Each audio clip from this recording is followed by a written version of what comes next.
this is what we did all of last week. We just filled in this, and it's still not finished, nowhere close.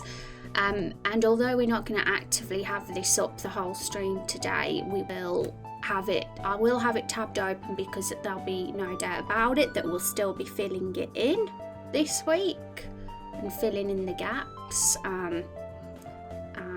And we'll be mainly just writing a new page on this, making some notes, and anything that we sort of set in stone from the notes we're going to make today can just get added to this as we chat. Hi Van, how's it going? And love the hand t-shirt or dress, whatever it is. It is a top. It's sort of like a denim shirt, I guess, and it is a nice one. It's the perfect top for the summer, because it is surprisingly warm today, I have to say. Thank you very much for kind words. Weekend was good, thanks. Been experimenting with some new art styles, quite enjoying vector art so far. Awesome, Asriel. Yeah, it's so fun and relaxing to do it. I have recently myself been what can I say? Training up my pixel art skills, funnily enough, which is no shock, because I recently bought a sprite, it's wonderful. It actually makes doing pixel art a pleasure, even more so than it is anyway. It's like way better than Photoshop. I would never go back to Photoshop now. So whenever we have like more pixel art streams in the future, which we might start having, like, you know, although our streams in general are always quite varied, and we do game dev stuff in general, particularly narrative driven stuff, that will probably be a time when we'll have an A Sprite stream and have a look in that, maybe in the next few weeks. So, but yeah, it's so super chill, and I'm glad you're enjoying that as well. If you're not shy, feel free to show off in me stuff in creative work. And good morning, Yawn. I'm awake and working. Didn't want to get up this morning. Was having a great dream, and Alexa interrupted it. Oh no, was it a really cool dream? I don't have good dreams often enough. I don't even have bad dreams, to be honest. I rarely have a dream. I think I just forget them all. And had to carry some wooden planks with a friend for a bed today, and the sunny weather didn't really help. Oh no. Well, one good thing about wooden planks, they make you think of the barrels in this game, right? Because wood. What are you using for sprites now? A Sprite. I'll send you. Hang on, let's put the name. That is the name of the program. It is an unusual spelling, and I think I've spelled it right. I hope I have. It only costs, I think, less than $20, so it isn't free, but I had been mulling over getting it for months, so I finally took the leap a few weeks ago and got it.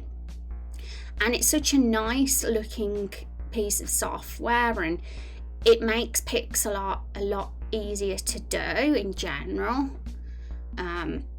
That it's worth it, I think. It took me ages. I was like, but this, but that, should I buy it? But then I finally did. I don't regret it. I dream a lot, and then some of them are epic. That one was, but darn, I forgot half of it. I forgot half with Alexa startling me. Oh no, I'd be scared of a robot waking me up. I've even thought about changing my alarm clock tune, because the one I've got isn't very nice. It's a little bit harsh sounding. I want something cool to listen to wake me up. But anyway, a catch up from what we did last week. Well, we did this a few streams ago now, this timeline, and it has been converted into the Lore Bible now, folks. Just so you know, if you want to have a peek, it is right there. All you have to do, if we go back to the home page, under timelines, it's right there. The history of the world is what I've called it for now, and it goes through everything, and it is set up exactly as it is here. So I've even added the barrel timeline at the end of it as well, which was a timeline we already had in the Lore Bible a while ago, so that's kind of been just added on the end there. But you can view that one separately as well. It's on its own timeline itself. And so yeah, the only thing I had to do differently when doing this, put it into World Anvil, is it did ask for an abbreviation, and you needed a sort of to make them show up properly in the timeline, you had to like enter what the abbreviation was. So I did get set on like whether this will be the final one or not, I don't know, but I do think it's memorable enough, and I've sort of seen it as the era of legends for the before year zero, and that's what it stands for, era of legends. And down here we have the era of remnants, which I wanted a word that was the opposite of legends, something that kind of sounds a little bit like not as good, but still with a sort of epic fantasy sound to it that complements legends. So because before year zero it was all about, that was when the stars still existed and people were still able to become legends in the sky, I felt that was a fitting name, and everything changes after that, and everyone left in the world is sort of no chance of having a new legend because of the stars fading away, and it kind of makes the hero seem like he's just not a legend, which is cool because it's always good to not be too OP as a protagonist. But that's the thing, will he become a legend, or she, or they? But anyway, feel free to have a browse of that, let me know what you think, but not much is different at all. It's all just a copy and paste of what the timeline is on here, really. But yes, it's we'll be referring to this a lot today, and we will also be referring to our Pantheon grid as well, and writing a load of notes about what's coming next. I'm really excited. There's absolutely loads to say. I've got my notepad file up, and it's like super long, everything I want to talk about today. So super hype. But yes, it's also a good idea having some kind of abbreviation, because then when there's like little bits of notes and old books lying around in the world that the player can browse, there's a sort of reference to when it happened, if we had the year there and clearly what time it was, I guess. Although the people of that day might have not seen themselves as that abbreviation, but who knows, maybe they did, maybe that's what they called their calendars. But it's all definitely, there's room for sort of development still there, but it's cool for now, I think, considering we needed that for the Love Bible for this entry, this timeline. Right, so what's next is our world building list. So today it's going to all be about magic. Bold. I'm going to highlight blue everything that we've discussed and have discussed, so that we can see what has been talked about and what hasn't yet. So we're going to talk a lot about magic today, and I think that's slowly going to go into talking about each of the races in depth as we do that, because it's all going to link. But really this magic discussion is going to bring up bits of the Pantheon and what we've talked about in all the previous world building streams we've had. But I suppose the subject matter is mainly going to be magic. So what I'm going to do, we've got a page here, lifespan, so I think we could continue from that, because it's all going to link with the lifespans, really. A lot of it is magic.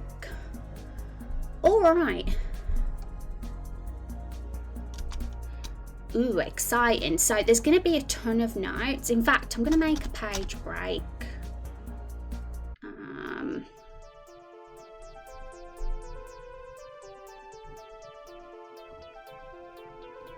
So that it doesn't get in the way too much, but it is sort of relevant to what I'll be writing down. There's so many bullet points. So my job to make sure I clarify everything well, so that folk coming in the stream know what we're talking about.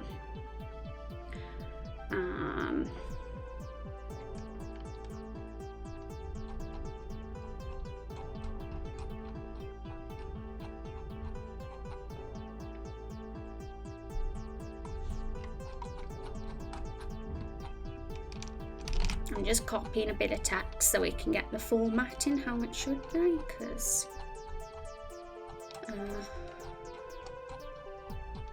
like, there's so many pages now that I'm getting lost.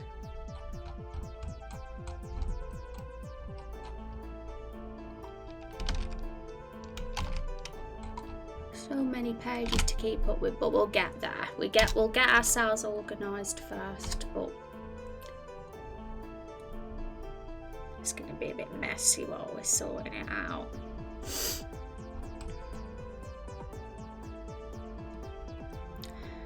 Okay, so bullet points. Let's get bullet points. There we go. That's what we type when we don't know what we're going to be talking about. Right, so this bit is probably going to go all across the page, isn't it? Let me check. No, it's fine. We can fit everything on. That's good. Sometimes it's hard to fit everything all in the overlay. All right, one sec, folks.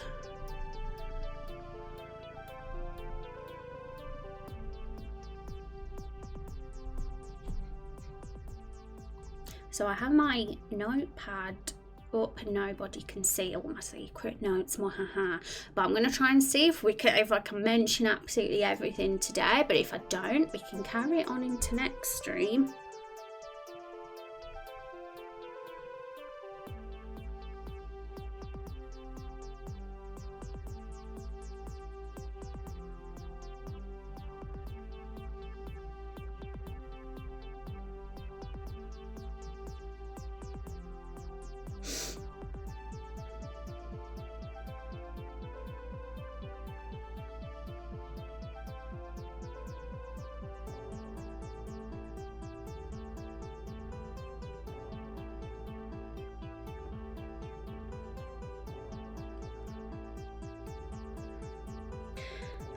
Right,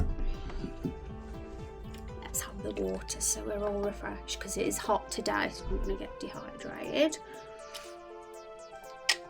if I'm not careful. Okay, so one thing, the reason why we're having this magic stream in the first place, let me get my notes on my other monitor.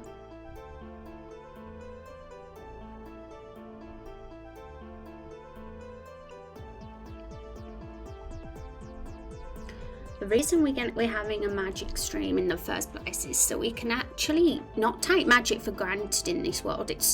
We're making a fantasy game, it's a fantasy story, so naturally magic is always a big deal. It's always a thing, but often enough a lot of stories can take it for granted because it's what's expected, but we're actually gonna figure out a proper purpose for it and make it all fit with the lore we've got. So I've already got some notes and thoughts on how that's all going to work, and I'm going to get them down now, and we're going to open a few things up for discussion as well as we ramble on about this. So the goal is, well, we don't want to just have magic for the sake of just being cool. Nope, not at all. Okay, so a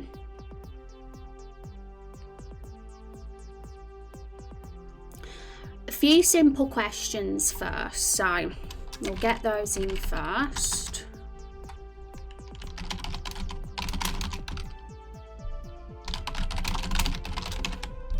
So that's the first one, right? When you think of magic, there's got to be a source from it. This is something that it's pretty clear what's staring us right in the face here for what the source of magic should be in Raindrop Chronicles. Looking at the history of the world, this timeline has a lot of juicy little things in it that we're going to make sure is linked as much as possible to the world building. We don't want to go off and end up with something totally irrelevant, so we're going to be referring to this a real lot. So, source of magic. I have 5 pages of notes. My goodness. Alright. Is this big enough? I hope that I could always zoom in a little bit more. But the problem is, will it go off the page if I do that? I'm going to test first to see. No, I think we're good. No, it's gone back to 2. We can't have more than 200%, it seems. No worries, I think it's big enough anyway, so we're good. We might put some emojis in to just make it more visual if we just want to make it look nicer. But we're not going to pay too much attention to the presentation, because the main thing is we get all the info in first. Alright, so the answer to that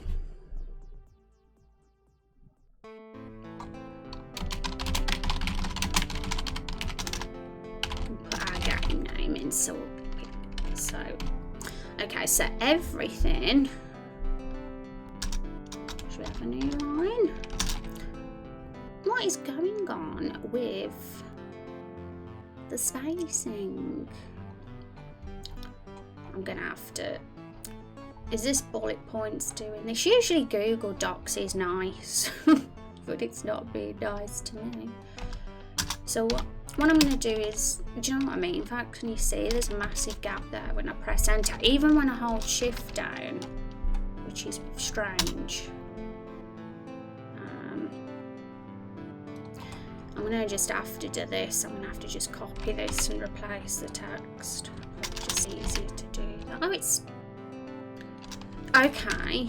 So what it probably is the page break then.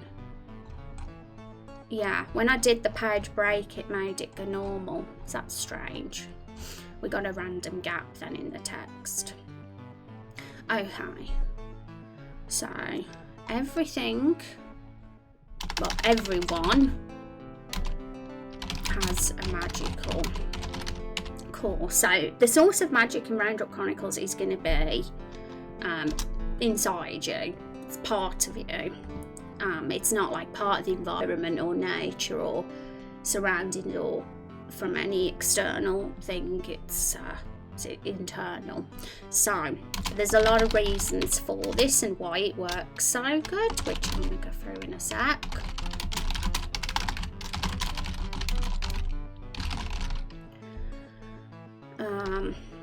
Okay, so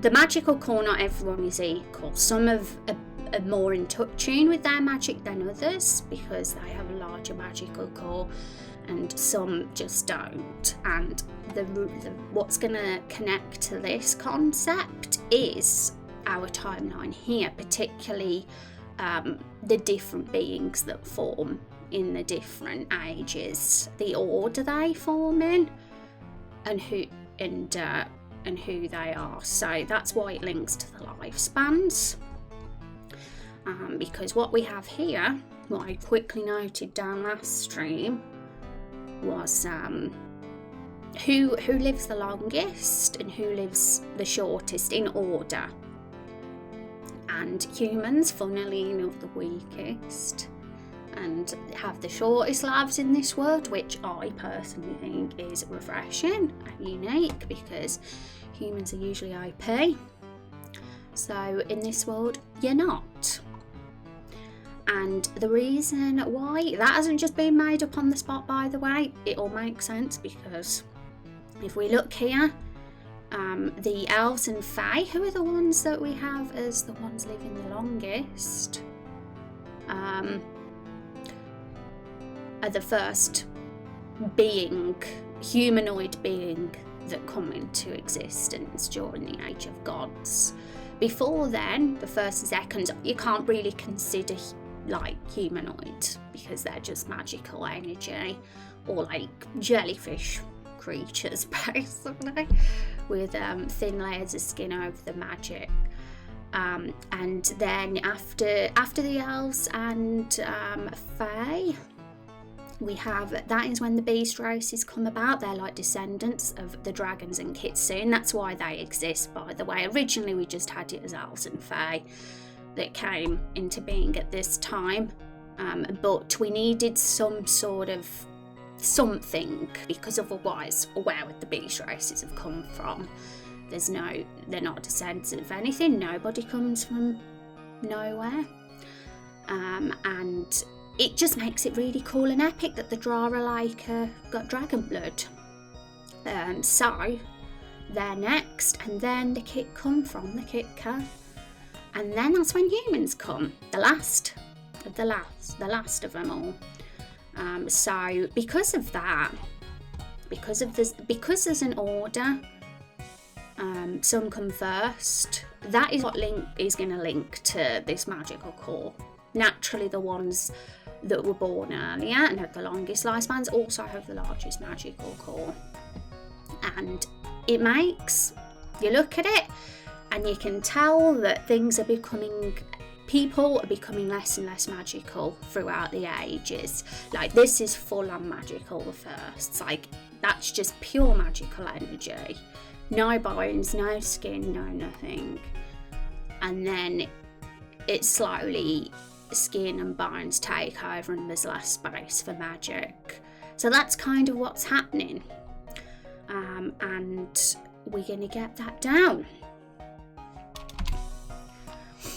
Basically, what I've just talked about needs to get written down. So, as we go from firsts to fourths, firsts are the magical energy, seconds are the jellyfish weird creatures that are halfway between humanoid and magic energy, thirds are owls and fae, fourths are beast races and man. That is how everything has evolved, but I don't think evolved is the right term. There's a better term, and there's the perfect word for this, thanks to Van. So, gotta find it.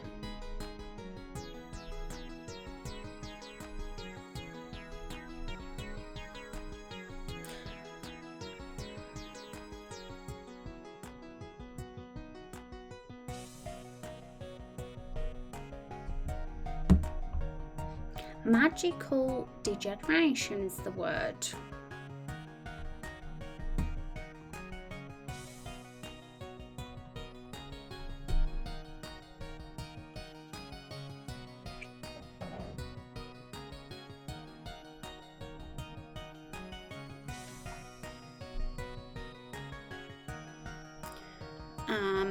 Okay, so as we go from the first to the fourths, the magic gets less space and is taken up by skin and bones.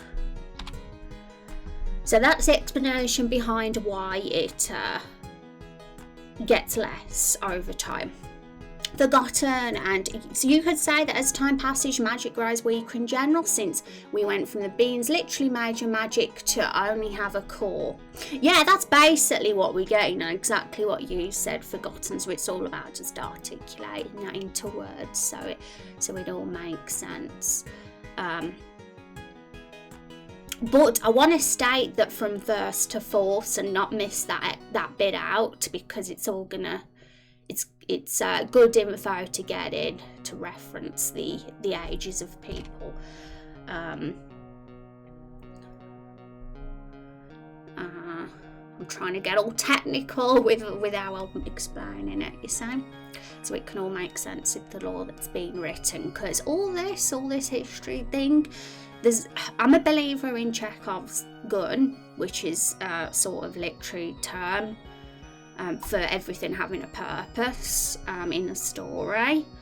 I don't like things to just get added with that doesn't link or doesn't connect or make no sense whatsoever. So I'd like to say that absolutely everything here is going to have its purpose and its place in the narrative.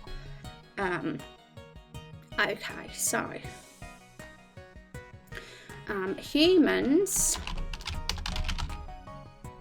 Oh, we'll do this on another question because we don't want to make these questions super long, so we've just got a mass of text. We want to break them all.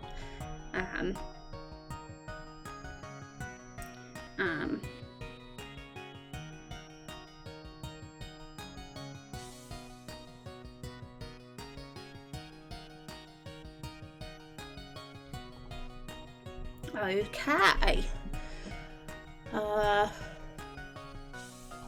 So the next question.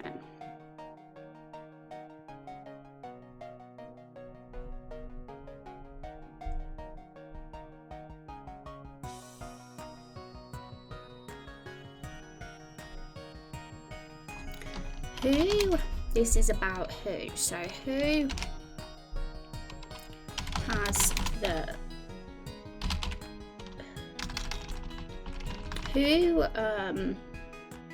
let's simplify this. So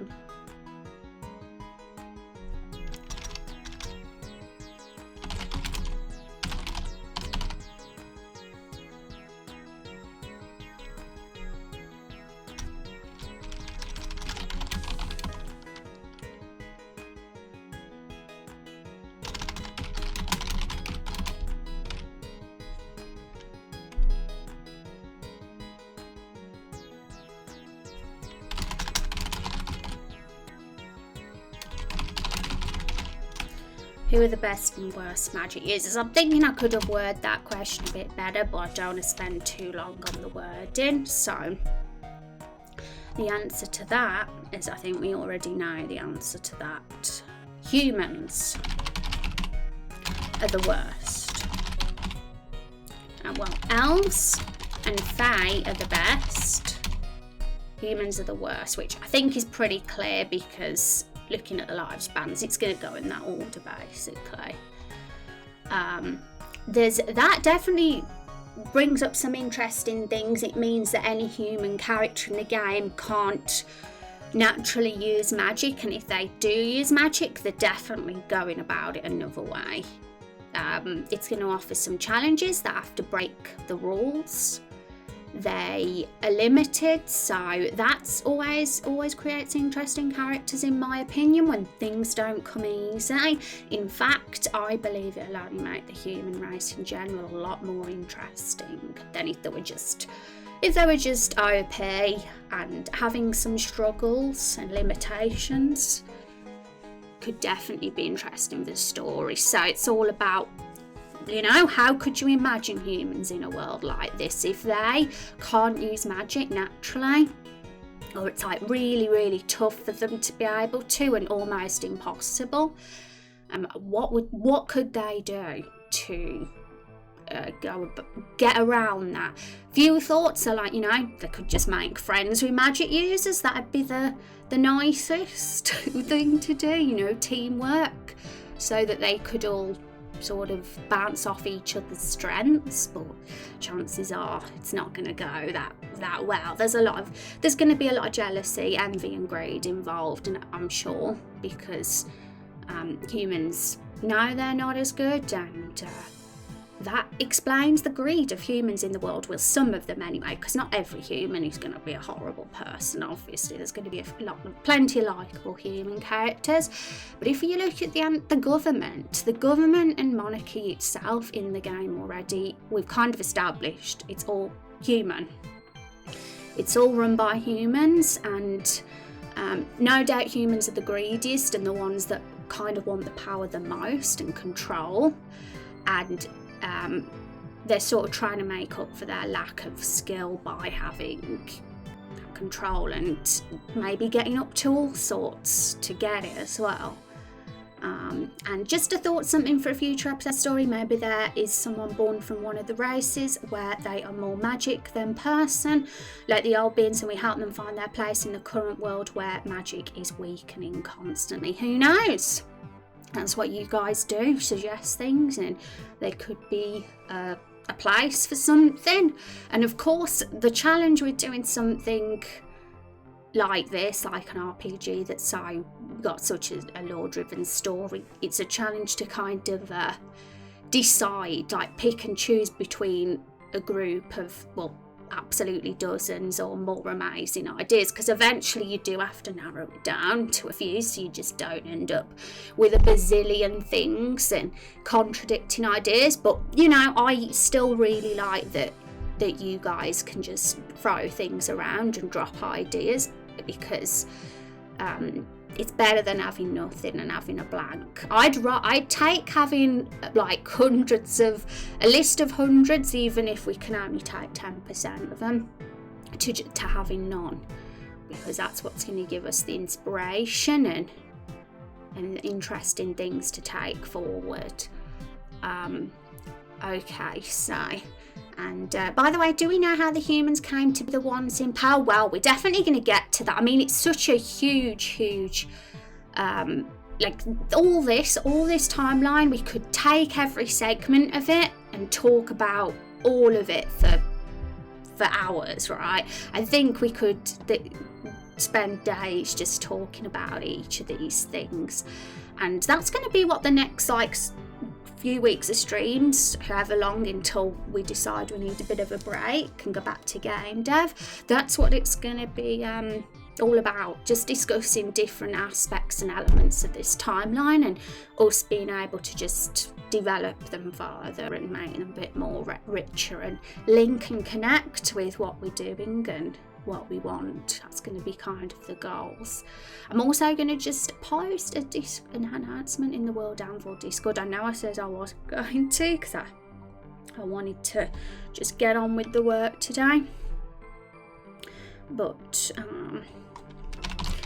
you never know. You never know what cool people we could meet in this Discord, because there's a lot of cool writer folk in here. We're chatting about magic today. Magic in our world today. Feel free to stop by and say hello. There we go. Only took 1 minute.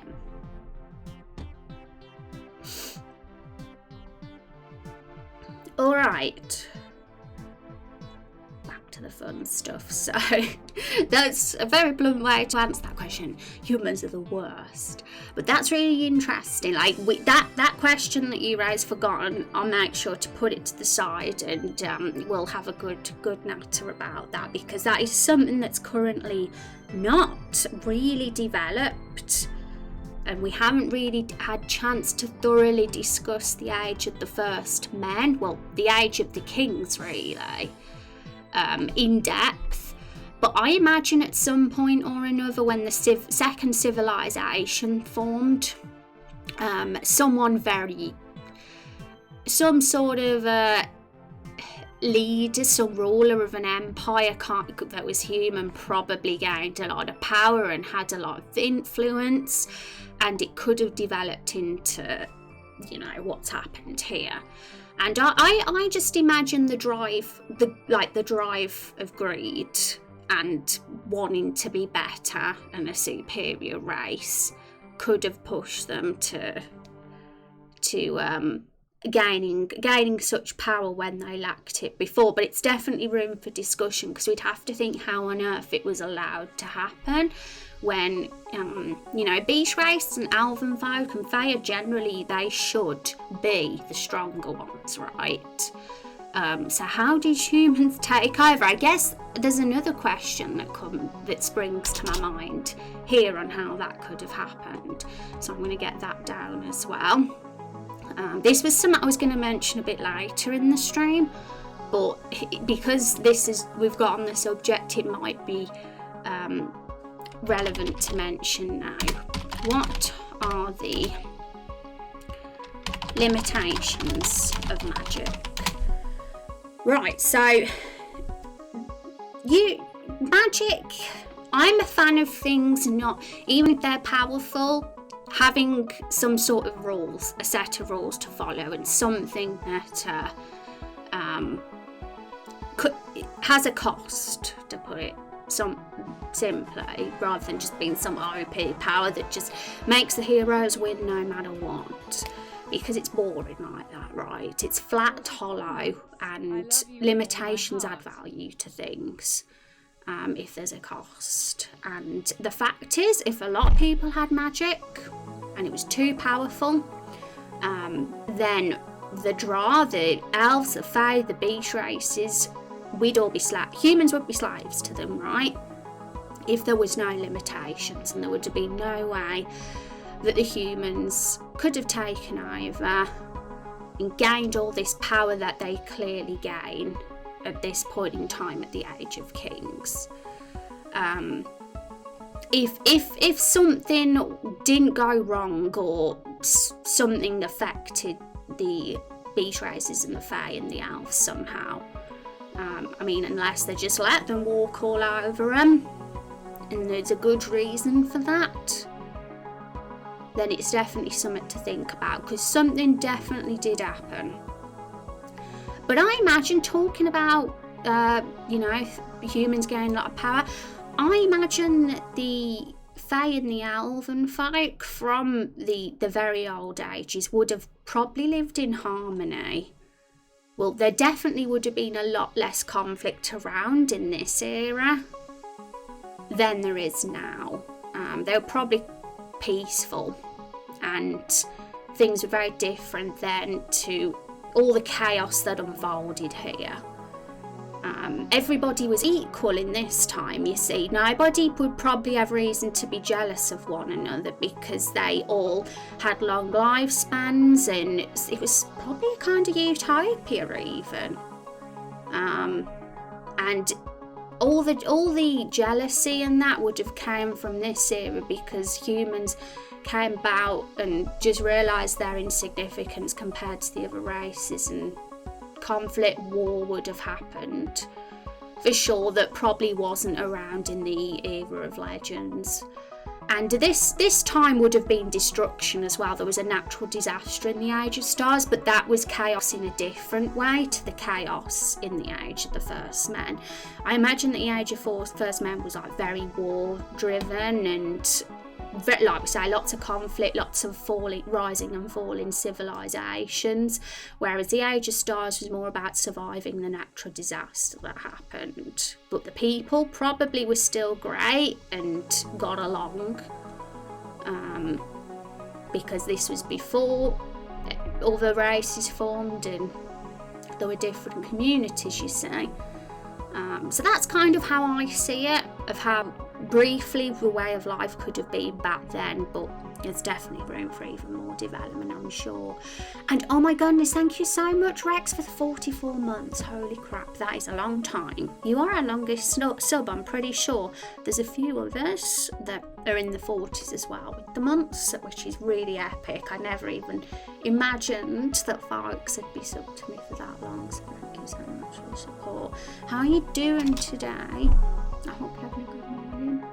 And Forgotten said, there's an emo in the way, so I can't see chat. Yeah, for sure, it would be nice to think of how he outthink the other races to do it. Yes, I mean, for sure, I think we could think of some brilliant reasons for how human gain that power over races that are superior to them in that time. And what I said earlier about maybe elves and fae being so used to harmony, and things like that, they might not be used to war. So the whole like hatred doesn't come naturally to them, and that could have like surprised them, and maybe they were sort of just unexpectedly just taken over from. But you know, the limitations of magic is another thing to consider in regards to how they could have had a potential struggle of their own in the Age of the Men. And I think that's just the whole chat about limitations is something that could go on forever. I was watching a YouTube video on magic over the weekend that talked about this, and it was really interesting. Like some of the best fantasy stories when it comes to magic have limitations to some degree. But let's just get a few notes down about that.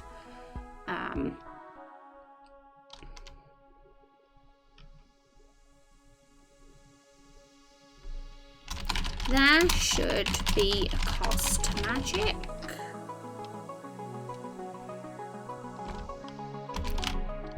If a lot of people have magic, well, if elves, fae and beast races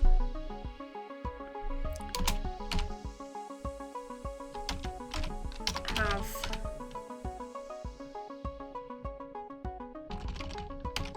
great magic users, and magic is too powerful and limitless, humans would have become slaves to them.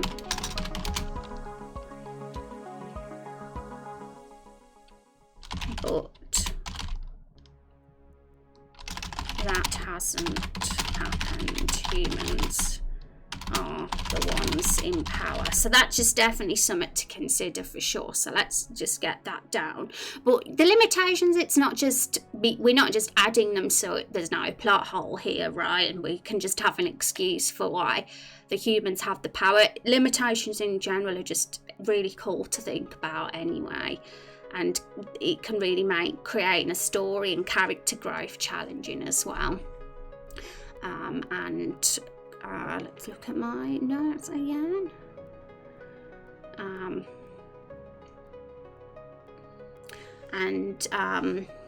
Maybe we have some people from races that live longer don't adhere to human laws because they see them as inferior race taking the power to make laws because no other race just wanted to bother with it. So they see humans as playing mate pretending sort of way. Not bringing someone back to life is a common restriction for magic. Yeah, we should get some restriction ideas down. So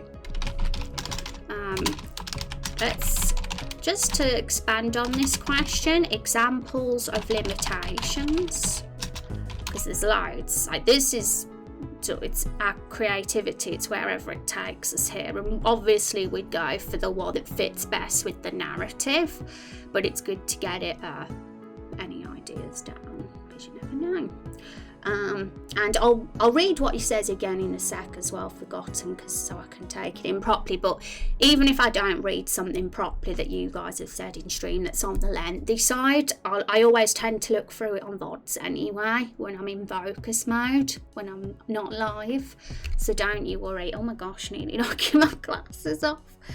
Hi Sayana's instrument, how are you doing? Humans having less magical abilities could be a consequence of religious persecution. If we literally burnt magic users at the stake, reduced magical abilities would possibly an evolution, matter survival, perhaps a punishment. Yeah, I mean, we've already sort of got the law there for why they aren't good magic users. It's literally because of evolution and the fact that the way human life, well, not just human, how life has evolved on our timeline, it naturally just makes sense from this that they just don't have the magic,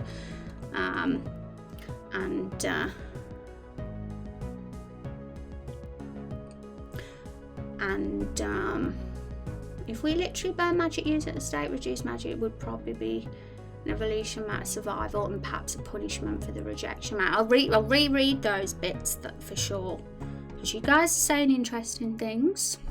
Could get some sort of ideas. No worries, I'm just spitballing my ideas as they come. Yeah. Okay, so the obvious one is this. But this might be the most boring.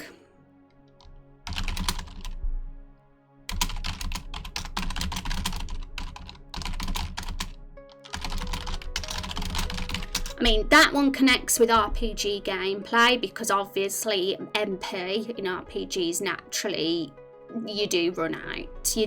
There's no such thing as having an unlimited magic bar in an RPG game, but that's like pretty much the obvious. So I'm gonna sort of just expand on this. Maybe magic could cause fatigue, and if you use too much, you risk being unable to use magic anymore and burning out, or even killing yourself. So that's another one. Kind of just an expanded version of it being rechargeable. And another one, I mean, this links to the rechargeable one, but makes it a little bit more part of our lore. Maybe magic is not. Maybe magic uses bodies. Have I spelled that right? No, bodies is need to be recharged by sunlight, which isn't really a limitation, but it is in a way, because the cost is time, because it takes time to sit there in the sunlight and recharge yourself. It means that the core just isn't always full within you. But the reason why that one links is because if we look here, it links with the whole fact that the sun and moon are the magical energy of the world, and it kind of just makes that more at the forefront and gives sort of more of a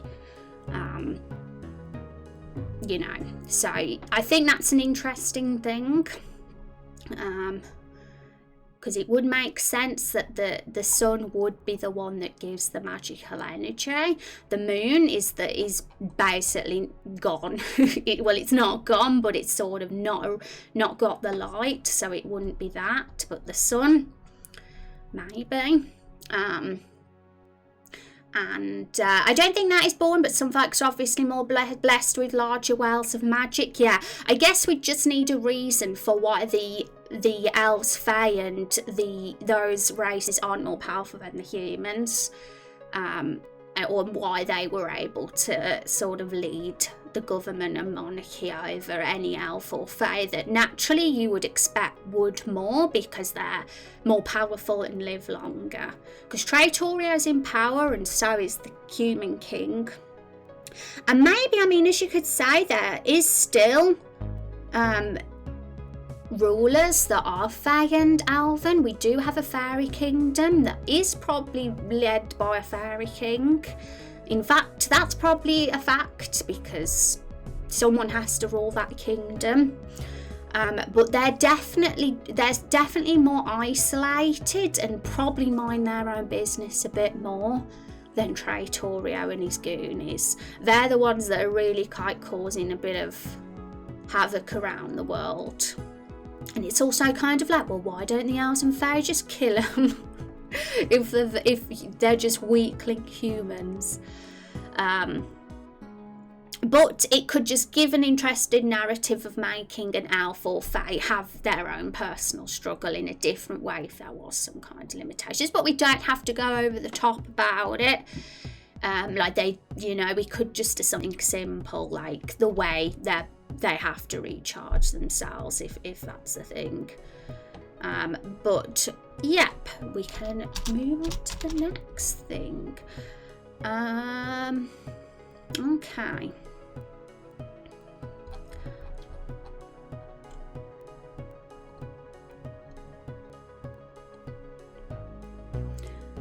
I was just about to say, since magic comes from a core that exists inside us, it would make sense The excess use of magic will result in the worn body. So since the excess use of magic will result in the worn body, maybe as the sun goes down and the night comes, we can only cast weaker spells. Yeah, and I mean, the gameplay thing has to be taken into consideration here, because I haven't experimented enough yet with how flexible that is, or even if it's even like easy or to pull off such variables in the skill system like that. So there'd be a question mark there for now for something like that, but it's definitely an interesting thing to think about. Okay, so I'm gonna have to make sure I keep track of all this, because I've got 5 pages of notes and I'm gonna forget which we've talked about and which we haven't, because I'm doing it all not in order.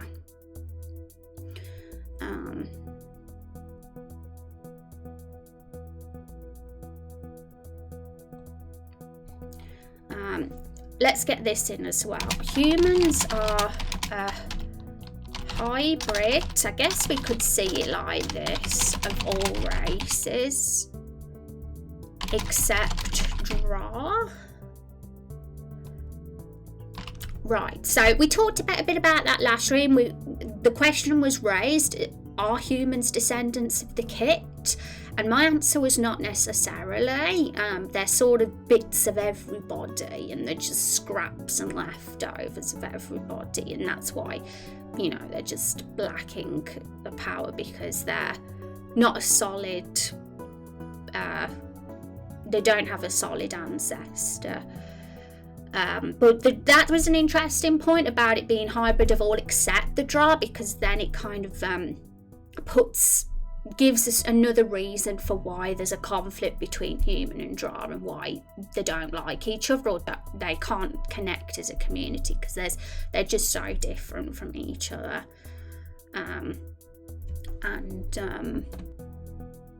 But another really interesting thing to mention here, I've just thought, and I'm just seeing it in my notes, because let's not forget, like, Raindrop Chronicles is all about sentient objects. That's the new age here, that these are coming to life. That's what's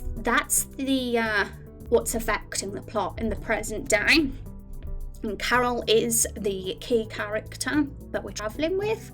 So thinking about more focus on the story here and how magic can link in with the present day sort of conflict and what's happening in the world, and the Everbloom Forest especially.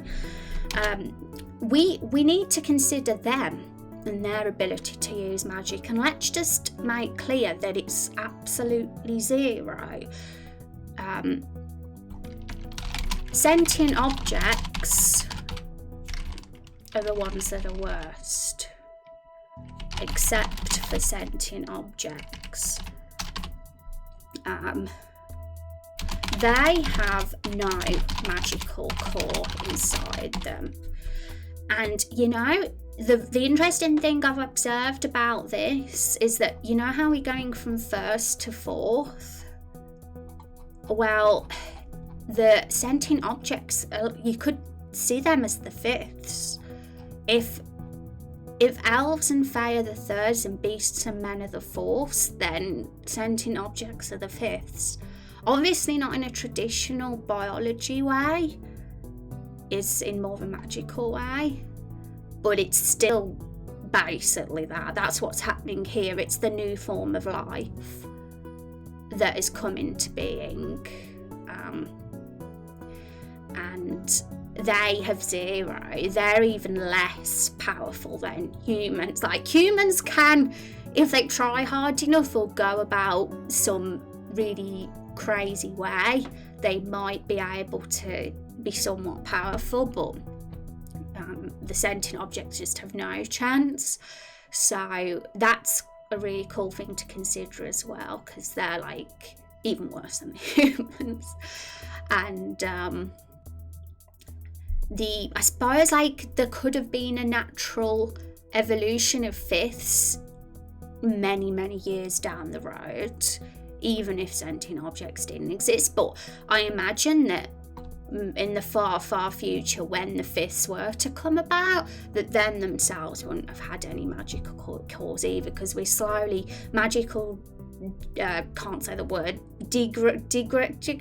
what is it when you, oh damn it, I can't say it, but yes, it's less and less over time. Get that in as well.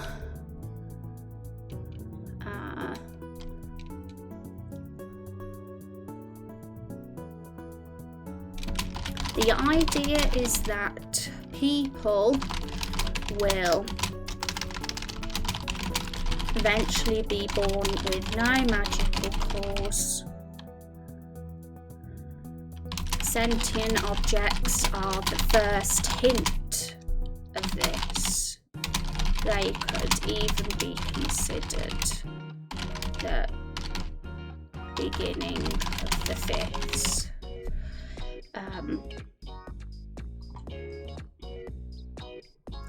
Okay. And power coming from ancestral links could have set some potentially negative implications, especially if mixing of races is responsible for humans being weaker. I get it's fancy, but I also know that audiences these days are primed to read a lot into this. I still can't say it even when I can see it then. Blah. Some words I just can't because I'm silly and can't pronounce. And some potentially negative implications. Well, feel free to state them out, because it definitely can help, rather than me trying to shape my brain to figure out what those negative implications are, because sometimes our mind is full of so many thoughts and different ideas during these streams that spelling out can certainly help. And you raise an interesting point. Are the barrels we find in episode 1 the only inanimate object that come to life, or are there numerous ones across the whole world? Because if there are multiple ones, then they will need to be the fifths, maybe not in a natural way, but something maybe someone is forced upon the wolf. Exactly. That's kind of interesting for sure. And if you think about how the barrels came into being, someone was responsible for that. And we know that there's a spellcaster involved, and Chub Cheeks' character's the antagonist behind that. But maybe there's a bigger bad out there that is sort of controlling them too. That's another thing to consider too. But all this stuff is like really the bigger picture. And we start small, right? We, at this point in time, we as the player at the start of the game, episode 1, we don't even know where the barrels have come from. We don't even know that they came from a spell at this point in time. That's going to all be slowly sort of revealed throughout the story and the plot. But where were we?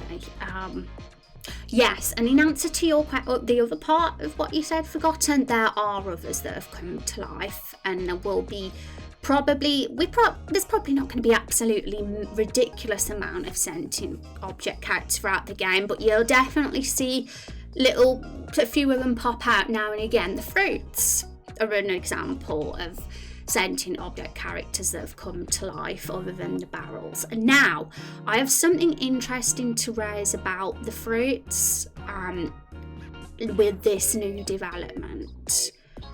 Now we've kind of set in stone that the sentient objects have zero magic, which absolutely makes sense with the lore, and there's no question about that just fits and works.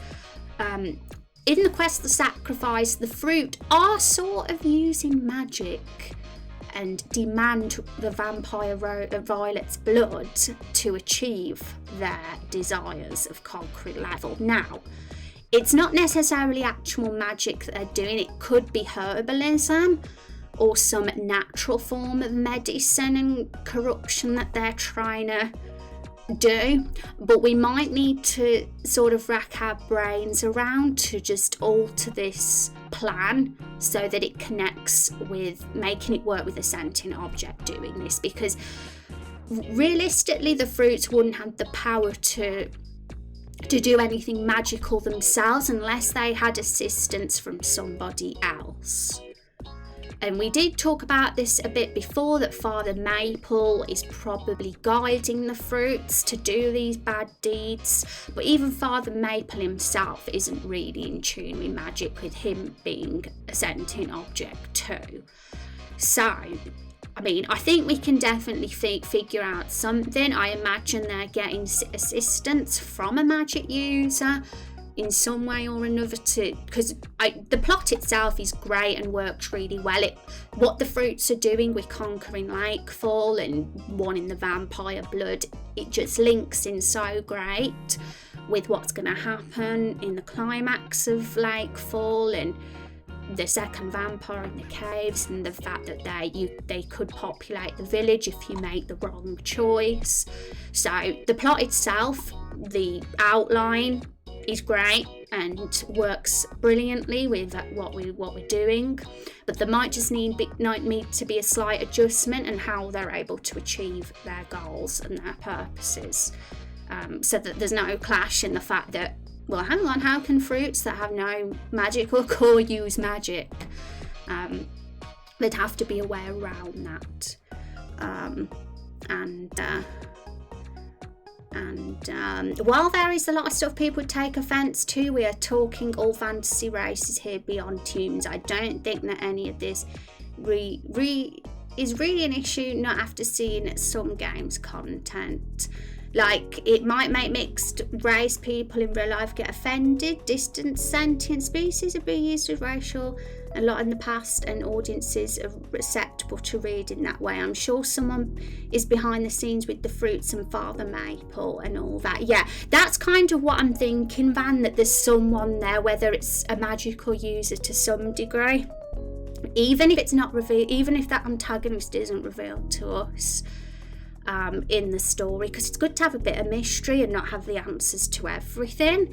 So, for sure, that's kind of what I think could fit best with what we're doing. But I thought I'd raise that point because some might think, well, hang on a minute, how are the fruits able to use magic if, sentient objects aren't magic users? And obviously what Say No says is something to consider, because we don't want our game getting cancelled. But, I'm not making the connections between anything offensive right now, but honestly, if there is, don't be afraid to raise it, because sometimes it's better to be made aware. But it hasn't registered with me yet, maybe out of ignorance, I don't know, but I'll think about it and read it off stream. But if that is the case, then we can just make a slight alteration, I'm sure. Okay, so next notes.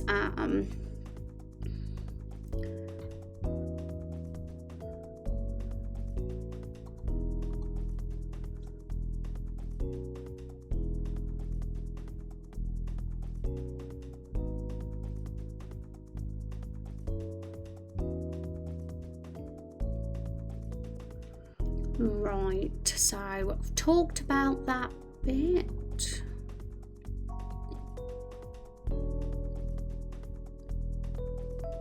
Okay, so there's another paragraph here, and this was what Forgotten brought up a little bit earlier.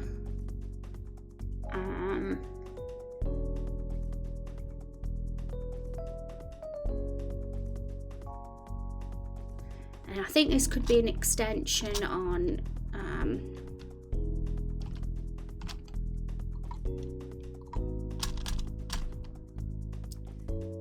what was how did Forgotten word that his question?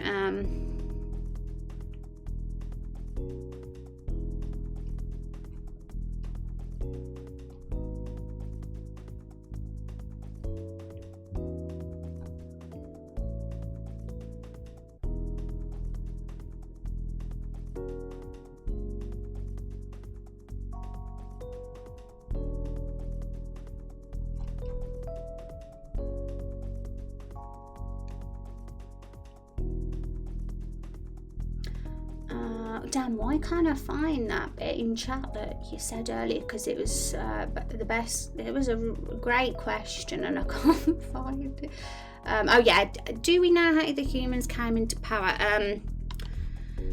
I'm gonna just write this here, I think, rather than add it as a new question. So we just talked a little bit, the question was raised about how humans would have come into power, because obviously we know since the Age of Kings, human got a lot of the control in the world, and somehow that happened. Although that isn't completely developed yet, there's a few thoughts that got brought up in last stream between Met and Storm Eagle. And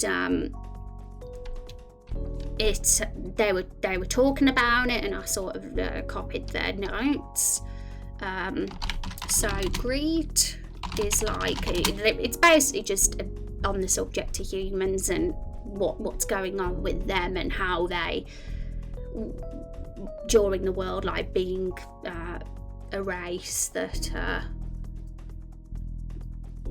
aren't as good at using magic, and how that's affected them in society.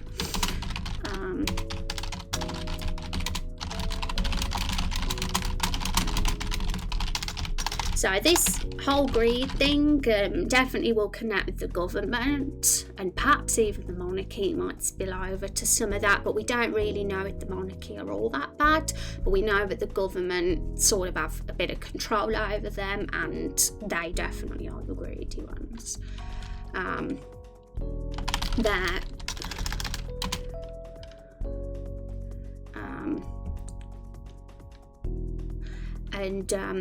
It got brought up, which I thought was an interesting concept. I don't know if we're going to go ahead with it, but it's worth writing down. Perhaps a civilization was interested. What was the word that is? Perhaps a human was interested in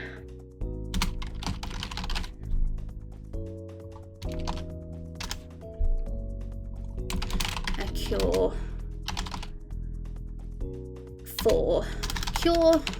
elixir for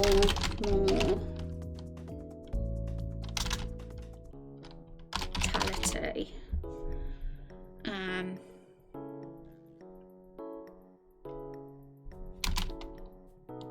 And that sort of thought, maybe once humans lived even less than 70 years, but they did seek medicine, and that invention could have helped somewhat, but maybe not. That's just another thought. But that's just a potential plot point for what humans could be interested in, but there's no limitations. Who knows what they're interested in? And I made another note here, which was interesting and relevant to this as well, and I've got to find it. And I'm sure, and well, honestly, you're never going to please everyone. In my work, my boss says if you're not peeing someone off, you're doing it wrong. If you try to please anyone, nothing is accomplished. Yeah, it's just a scary thing in this day and age, because cancel culture is like a huge thing, right? And a lot of the time, don't get me wrong, I agree with some of the people that get cancelled, because there's a lot of terrible people in this world. But sometimes I've been like, is that completely necessary that they got cancelled? And I think people can have a habit of picking apart every little detail, and it can kind of get rid of any creativity as well, which is kind of sad if you look too deep into things just to seek a problem and something wrong with it and pick it apart until you find something that's apparently offensive, even though it was never meant to be like that. I do think it's important to as a writer, or to look into things and get the right message across in the right way. But I always like to think I do that, because I'm I like to think I'm an aware person and compassionate, and with what I want to write about, the themes and cover, the themes I want to cover, I believe in myself and the sort of things I want to discuss, and the goodness I want to spread through the world in my writing. So and I definitely don't think it's intentional, just a consequence of other authors having used different species as racial alligators in the past. I've also seen race issues, orcs, goblins, in particular for racism. Yeah, I mean, I don't know, because I mean, the reptiles in this world who you could see as the orcs and goblins are actually better than humans. They're more powerful. They're not or you know, they're not the weak or the race that's, I don't know, I'm not going to say that, but I get what you mean, but I don't think we're approaching it in that way with how we're doing it, because the reptiles are sort of, I look at them as a beloved race in our game, in all honesty. They're definitely not the villains either.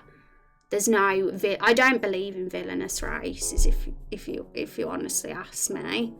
We've talked about this a lot in our streams, that there's good and bad in all species, and that's kind of what we're trying to do, and make sure that is the message we get across as well.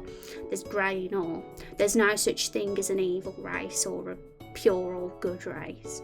And hi Matt, how you doing? How was the if you managed success with the vaccine? I hope all's gone well. The lizard people in the US will be offended by raindrop lizards. Pardon me, I'm getting the coughs now. But yeah, in fact, I thought we were going the opposite of what is sort of being mentioned, like, you know, other authors and other fantasy stories, because we're not going down the typical cliche route of evil reptiles, evil dragons. Although the humans, if like full sort of see it like that, it's the message that they're actually wrong for seeing it like that. That is the wrong way of thinking. Okay.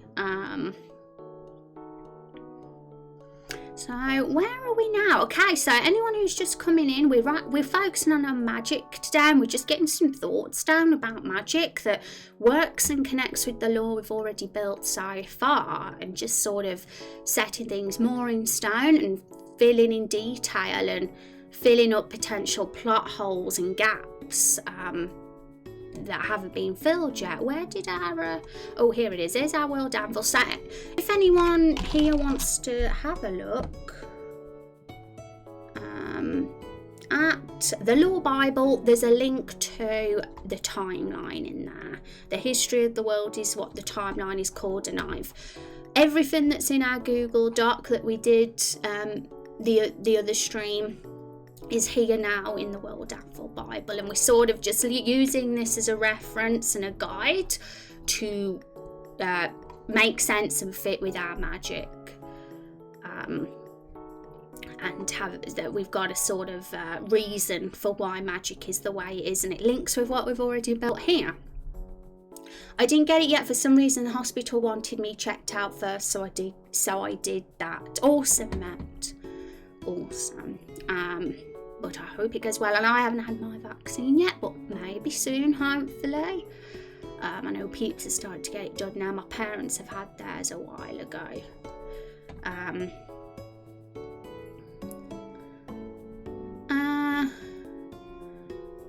Okay.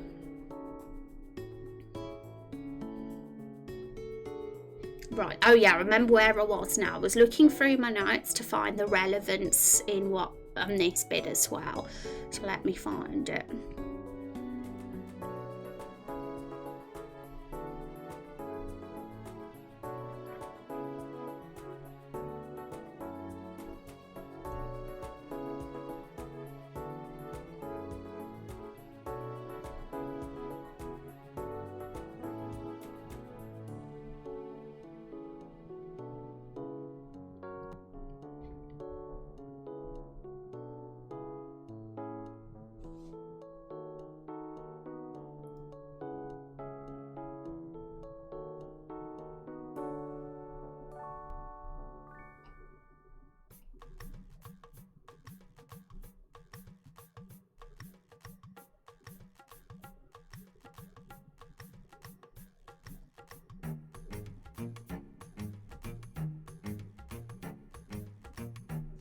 Okay, I've finally looked through my 4 pages of notes and found the right thing,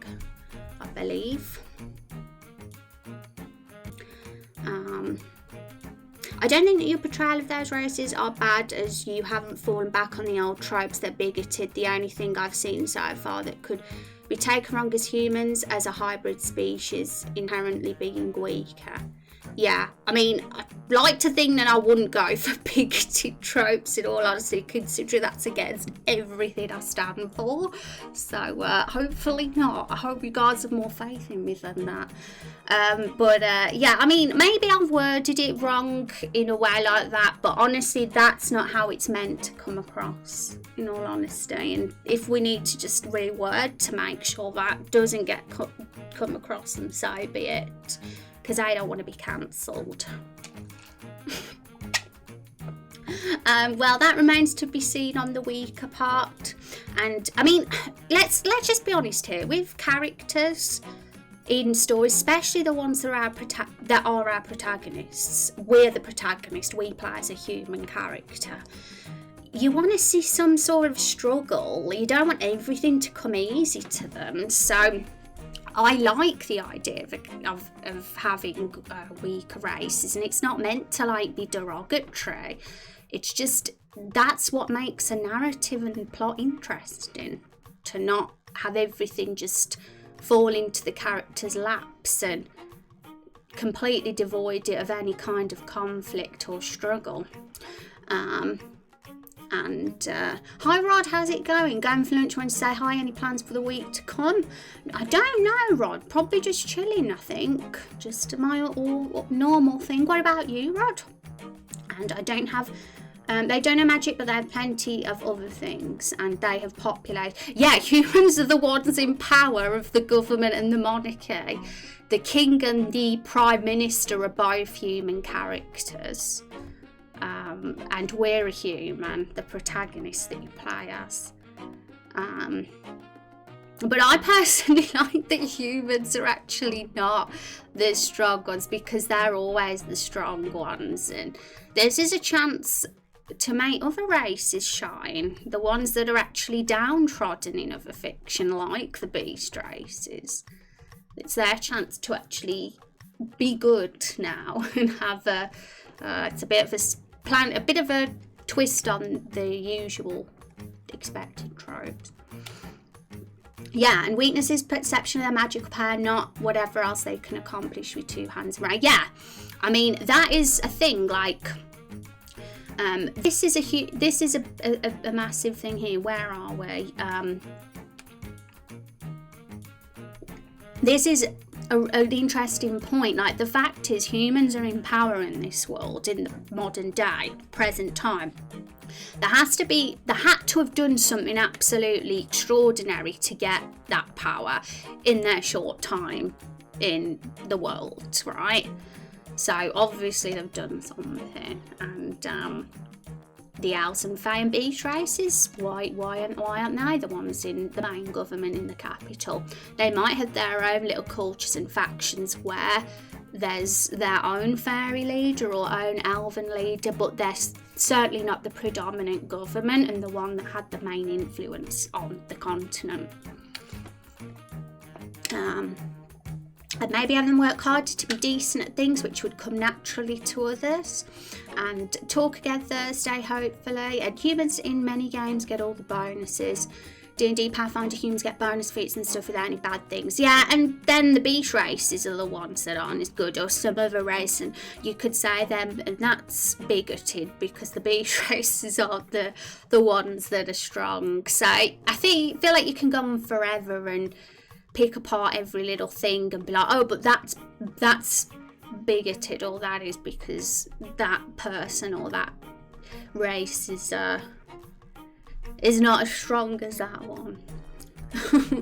Oh, okay. Where are we? So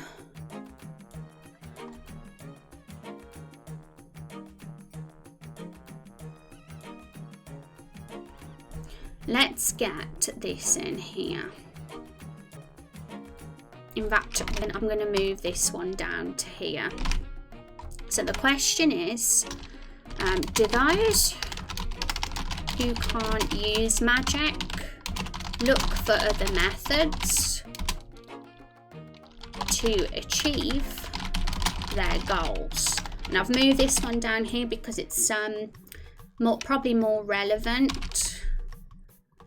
But we can expand on that because we've just talked about that. You guys have raised some interesting things that they could have made up for that with what they could do with their hands and their brains and other things. So I'm going to say lacking magically. So we can just state that we mean lacking magically here, not lacking everywhere, or lifespans.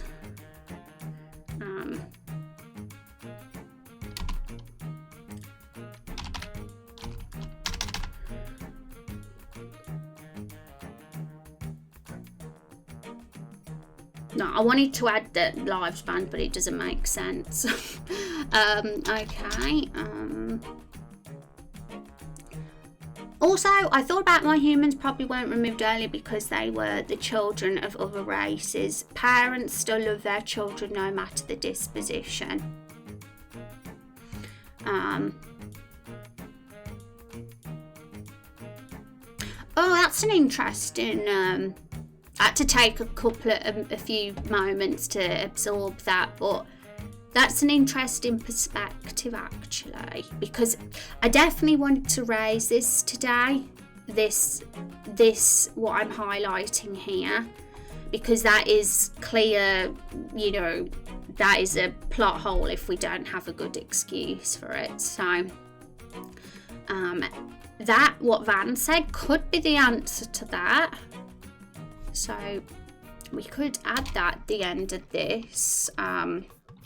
Humans may have not been removed because they are the children of the other races, and parents still love their children. I mean, you could think, oh my God, that's cheesy, but I think it's kind of wholesome. But it's true. I mean, I think that fits with the elven and fae disposition to think that way. Because, I mean, I don't know about you, Van, or anyone else in chat, but I imagine that this age of when the thirds all lived together in the age of gods, that it was probably a pretty peaceful time where these four races lived in harmony. There wasn't war or conflict. It was kind of a utopia where everybody was equal and lived very nice long lives. The only thing that really could have been a problem in that age was the plague that happened, and illness, things out of your control, right? Which we sort of have here on the Pantheon thing, that there was a plague, but it was cured by a master herbalist who went on to be a legend, and somebody said that was when the Sky City was raised to save it from a plague. So it all kind of connects and gives reasons to why things are the way they are in the present day as well, with the Sky City, and give a good bit of history for that rather than just have it be in the sky for no reason whatsoever.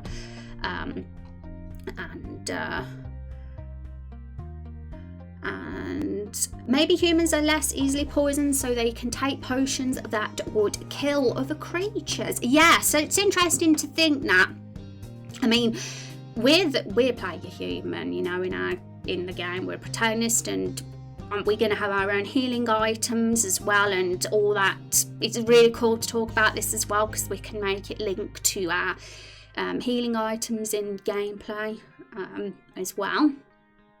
But I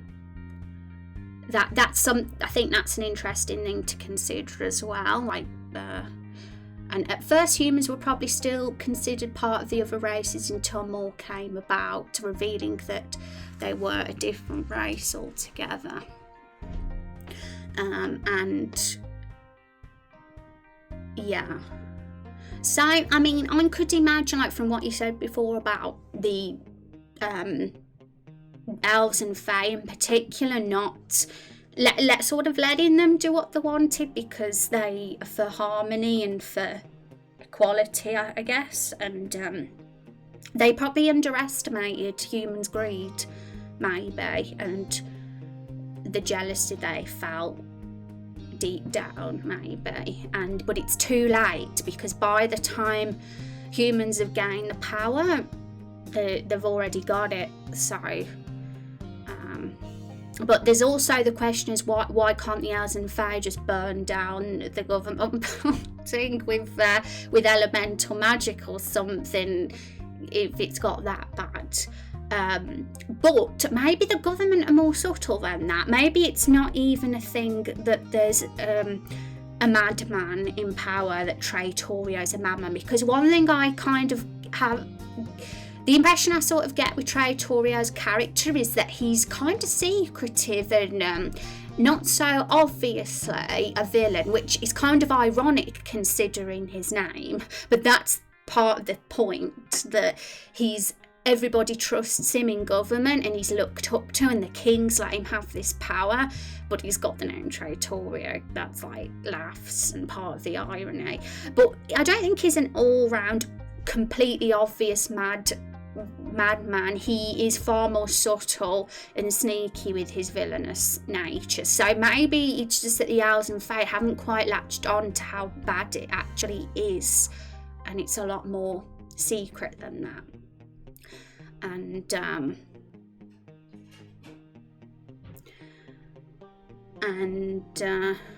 if humans are a combination of all the other races, maybe they have all gifts just on weakened state. And I just hope nobody accuses you of being anti-race mixing. A YouTuber I like recently got cancelled and called racist for saying that 2 American cartoons were similar in themes just because both happened to be inspired by Asian cultures, but they weren't even largely made by Asian people. So if anything, her calling the two similar is a comment on how a lens American view of the cultures from, not on the cultures of other people. I think the problem is a lot of people get cancelled mainly out of ignorance than pure malice in this day and age. A lot of people genuinely don't mean to be offensive, and it's more just about educating yourself and on it, rather they let people have a chance to sort of fix it and correct it rather than just outright dismiss and cancel them. Right, that's kind of how I feel, especially obviously if it's purposeful and there is genuine bigotry behind it, then that isn't right at all under any circumstance. But definitely it isn't right if people in this day and age are getting cancelled just because they didn't realise it or said something without realising that it was bad. So this game is still in early development, so what we're discussing here is very much early story driven, or early world building that's going to sort of drive our narrative and plot. But just because what we're talking about here is all thoughts, it doesn't mean it's not up for potentially being altered if absolutely necessary. If there's something about it that just is bad or not working, doesn't mean we have to 100% stay with it, right? This is all just early ideas throwing. And don't get me wrong, what we've got here is definitely sort of the basis of what we're going for with our story, but there's no reason why we can't alter a tiny little bit of it if we need to make sure we get the right message across. The game isn't out yet, so no one's going to be cancelling me yet. Nobody knows me. And I'm sure that for some elven parents back then, when they had a human child and raised it later, that a child dies before they're old, I'm sure that when more of these humans came about, elves and fae were probably letting their children go to become their own thing. Let me read that again.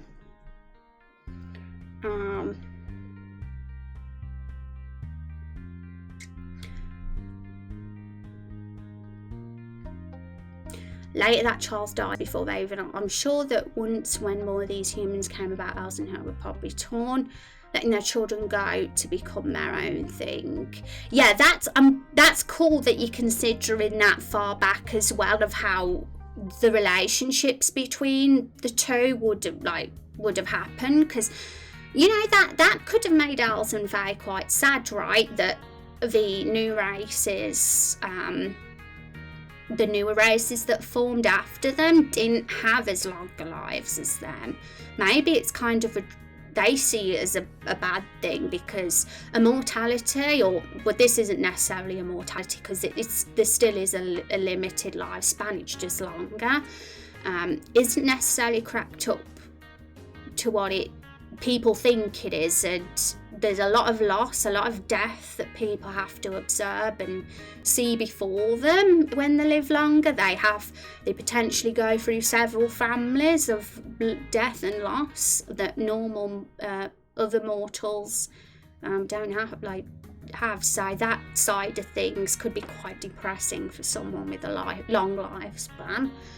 And even if individual humans can't do magic well, maybe they can work together to make industrial magic artifacts like a crystal that makes a force field. And so they would benefit from combining the knowledge of various traditions. Let me read that again. Yeah, I mean, for sure, Matt, I think, because this is where magic can expand to tech. We could even add tech to this, magic and technology, because some people, like, if something doesn't come naturally to them, they could think of another way to sort of make use of it, so they can benefit. Like when we look at Raidu's character as an example, I don't know if anyone's seen his lore Bible profile or had a look, but he is a human who is an elemental blade master. Now, he doesn't use magic naturally, but he has found a way to use it in another way. So I could totally imagine other humans and the general life could be like that. And do you have an outline for your thought process when you're doing this? Hi, Ryan, how are you doing? What do you mean by my thought process? And welcome, Ryan. I have made a few notes, if you're curious. I've got 4 pages of rough notes on what I wanted to talk about today, but I probably won't even talk about 30% of them more than likely, so we all get carried away sometimes. Okay, so do those who can't use magic look for other methods to achieve their goals, like Met says? That could be one, like as simple as new technology, or going about something another way. I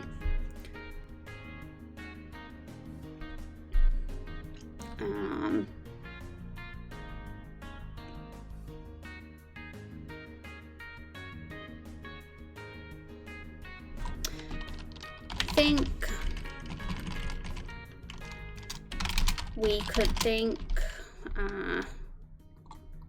put this on a new paragraph, so we could think outside the box for alternative solutions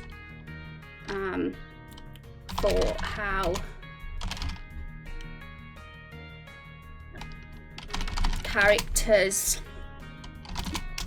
how humans go about things.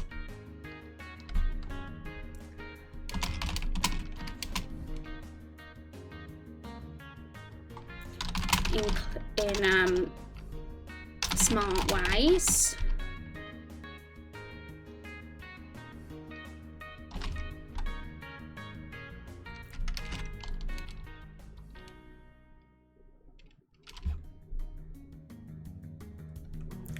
And break the system. Not literally break the system, but like any inventor does, do something new.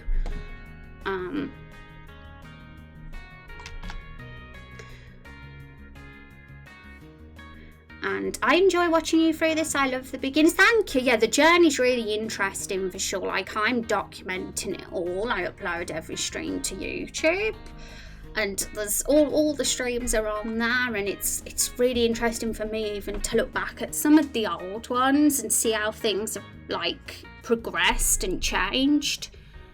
And just the journey itself is really cool. and we're still like super in early development, you know, like Roots and Rumours, we're working a lot on the world building story recently, and that's going to be the focus for a bit, and I'm doing some game dev stuff behind the scenes, so it's all super fun, and thanks for stopping by. And for example, hang on, so because what we got here is greed, the whole greed thing. Now that's the bad side of humans coming out, where we'll get our human antagonists, but of course there's going to be honourable humans that go about things in an admirable way, an inspirational way too. On the negative, so this is the negative end. Greed.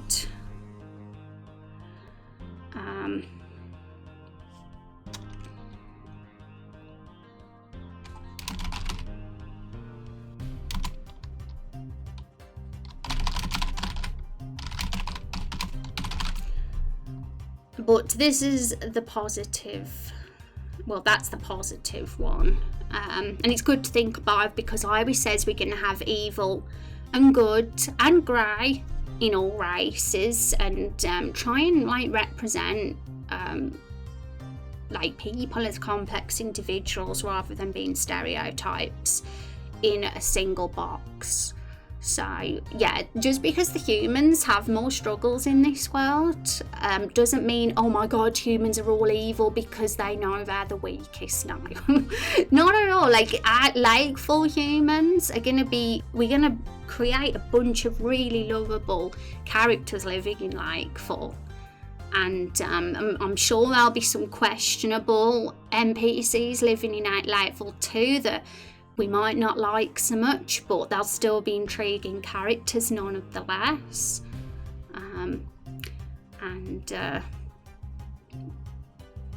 And I wouldn't want the humans to be particularly smarter, but if they're less sensitive to smoke, for instance, that could help them work with more metal. Yeah, and pardon me, what am I doing? I'm coughing.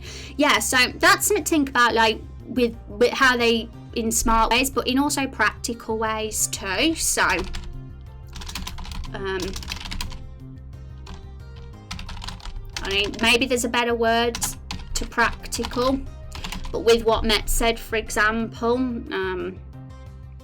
it can go in that way as well, like not just with the brain, but how they use the hands to do things. Stamina might be a neat advantage for humans, given that one thing that's special about humans in real life is that we can sweat, so we don't need to pant to get exhausted less easily. Yeah, but thanks for like bringing all these up, even if I don't get a chance to get everything, absolutely everything down that's mentioned. I'll be going through the VOD, and it's all good to get all the thoughts down to see where we could take things. And so we've got the negative here, and now I wanted to just mention what's something that's relevant about this to the story so far that's been built in the previous law. The government. So, for example, the government find out about X, a magical and valuable element within Raindrops. So, if for anyone who's been in the streams long term, you'll know what that is. Raindrops are our currency, and it's already here on our history. It's pretty focused on that in the age of at the end of the Age of Kings. It's all about a government scientist discovering X in Raindrops. We don't know how they discovered it, but we know they did. And the government creating the currency of that raindrop, turning that into a financial gain for them several years down the line. So that's interesting to think of how they've obviously, they've established that, the government. There would have been maybe another way that money was before then, which is up for consideration too. But they found out about this X, the X that is the key here. If X wasn't in these raindrops, they probably wouldn't have cared less about them and made them into a currency. There'd be no need. It's the X that they're intrigued by. And that X could help them. I mean, we know it's helping in a fight. Well, it's giving them sort of some control over the economy with how it's all run and the structure of it, for sure. But there could be other things about it they're intrigued by too, that even us as the player or the audience don't even know about yet, even if it doesn't get revealed, who knows. And I'm intrigued about that for sure.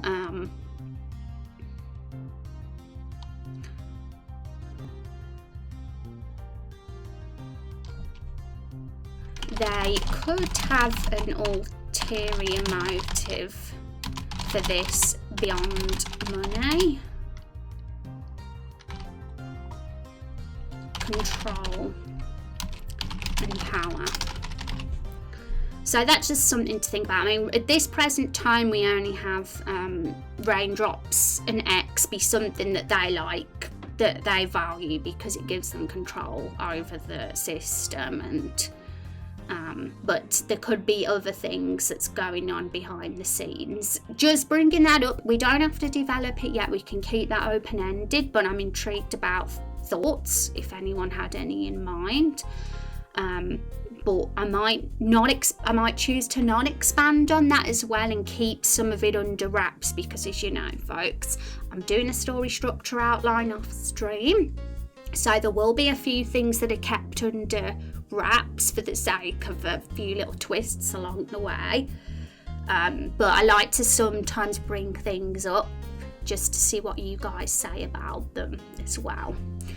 And oh gosh, you guys have said loads. Oh my god, I've been rambling, the chat's been talking, but so much. Let me catch up then. They could use their technology to even themselves out with the other races and species. Maybe that was already stated though, and it doesn't even have to be about intellect. Humans excelling technology being a consequence of the mixing cultures. In real life example, we got the vaccine faster than thought possible because scientists around the world worked with one another on it.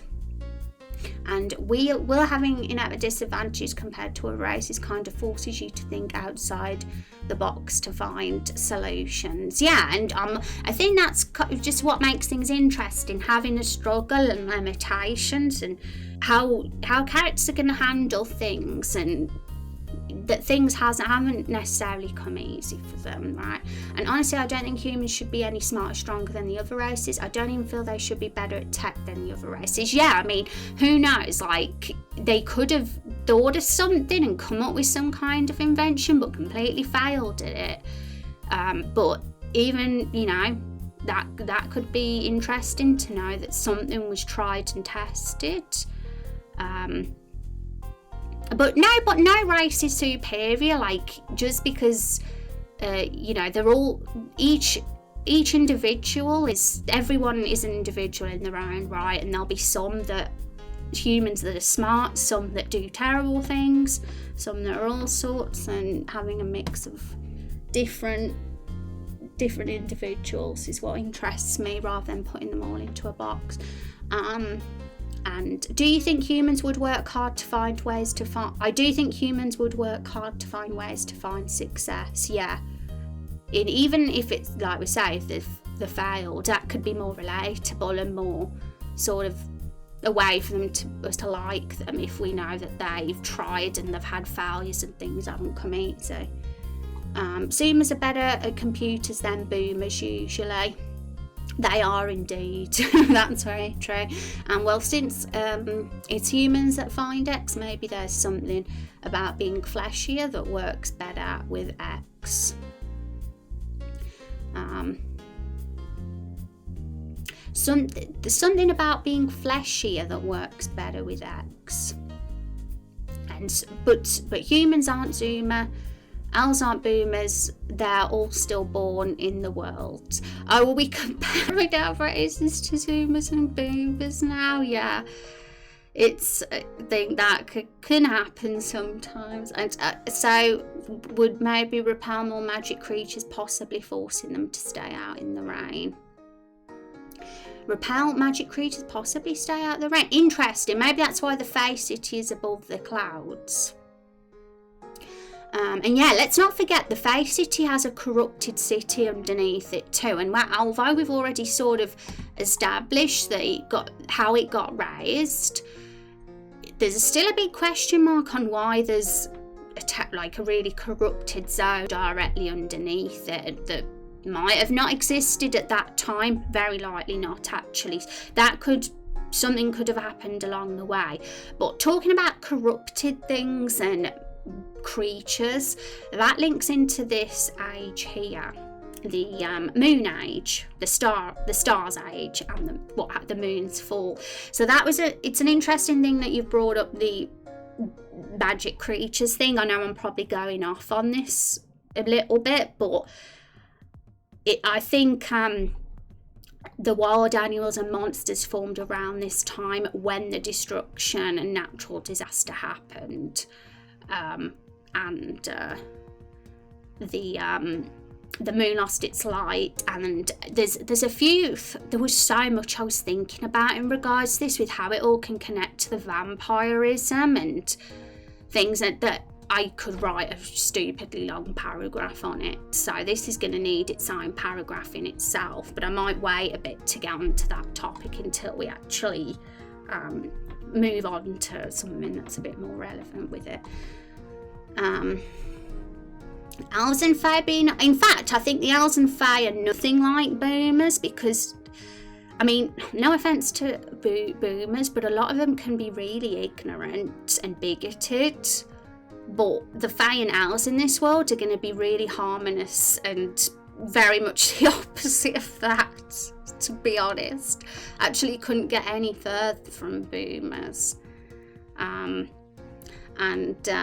say it again because I don't know if you read earlier, you know how in MMOs there are passive traits that make a race better at some things, right? Since humans are descended from all other races, maybe they have all these passive traits that makes the other race is good at something just on a weakened state. That could be a good reason how they ended up in power too. Well, I mean, yeah, I'll think about that. I mean, I'm not thinking so much about the gameplay side of things right now. I'm trying to think just narratively, so I just don't put too much on myself.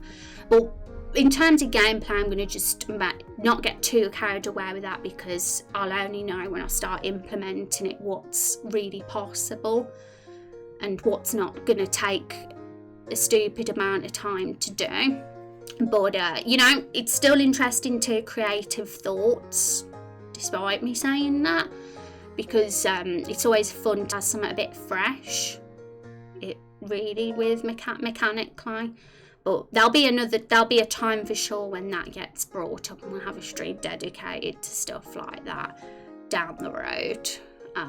But what you say, I'll take that information going forward, and it'll probably get put into an iPad anyway, because that's what I usually do. I usually copy and paste what you guys say if it strikes me, and I'll bring it up during another time in a stream when it could be relevant. So still, thanks. And so kind of like the new few art hippies who stayed hippies, I guess they're definitely more hippie than anything else. They are very in touch with nature and peace and harmony, I'd say. So very not boomer, because don't most boomers not even care about the planet? And obviously I'm not putting boomers in one box. Some are great, but I know there can be quite a few that don't really have much consideration. I'll say again, because I don't know if you read it. Oh, I've already read that bit. Yeah, I might miss a bit of chat now again, though, because sometimes it can get pretty busy. So I hope you can forgive me. Silly idea, make all the other races taller and make humans also be the dwarves. Yeah, dwarves are being cut from the game, which I'm gonna. That could be a disappointment to some of you. They were in the game temporarily for a period of time when there was on the character sheet. Nobody chose to be a dwarf, and over time, because of that, there didn't seem to be a fit for them, and if we had them, they would only feel shoved into the story. I think now we've like nicely come up with such a group of races that fit together great. Dwarves would feel just shoved in, and they'd not really work with what we're going for. Now, dwarves, I guess you could think there could be a branch off human to some degree, if you want to say, but I'm struggling to think of a place for them right now.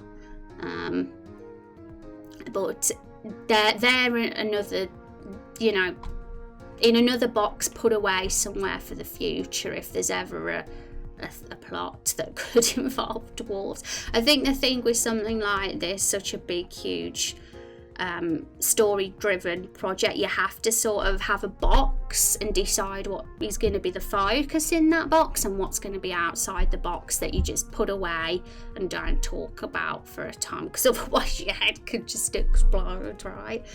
Hi Az, how are you doing? Thanks so much for stopping in. How have you been? It's good to see you. And thanks for the kind words.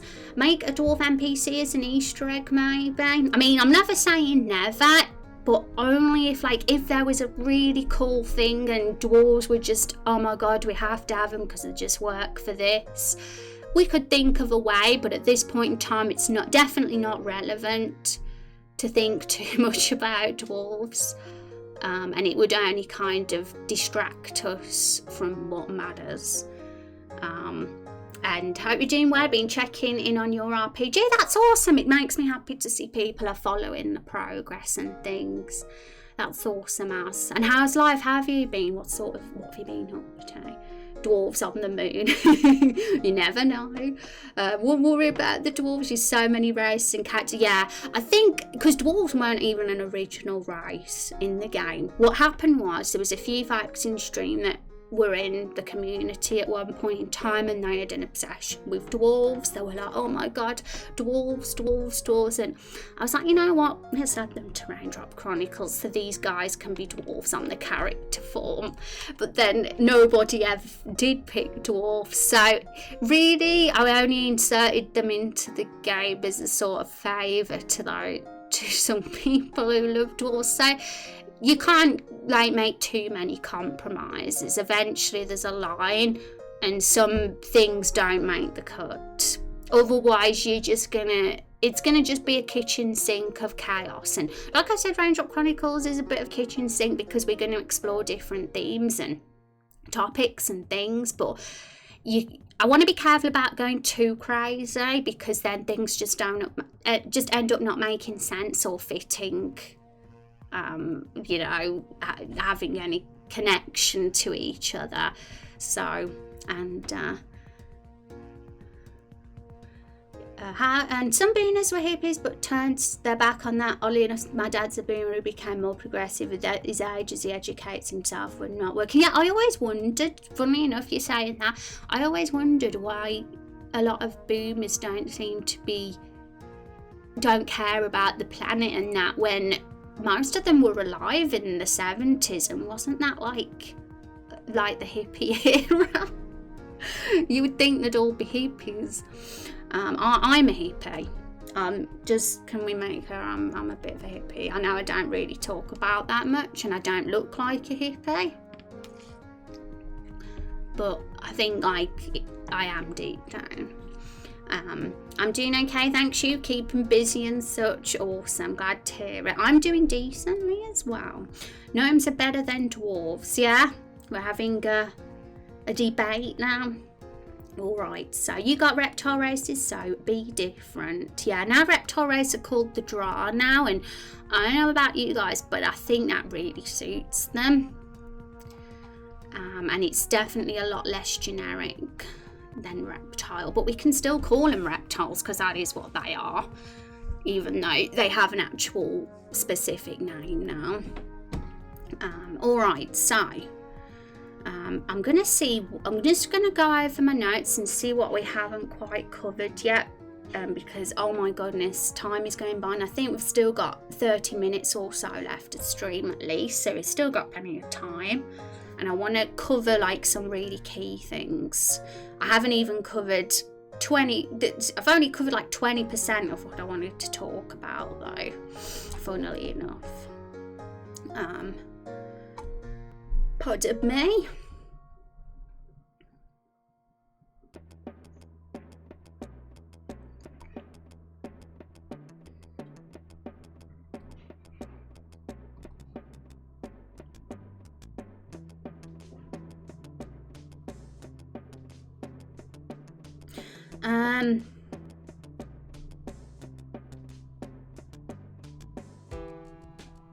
Okay, so I know I want to go back to a few bits of discussion on a few of the pantheon that we discussed last week.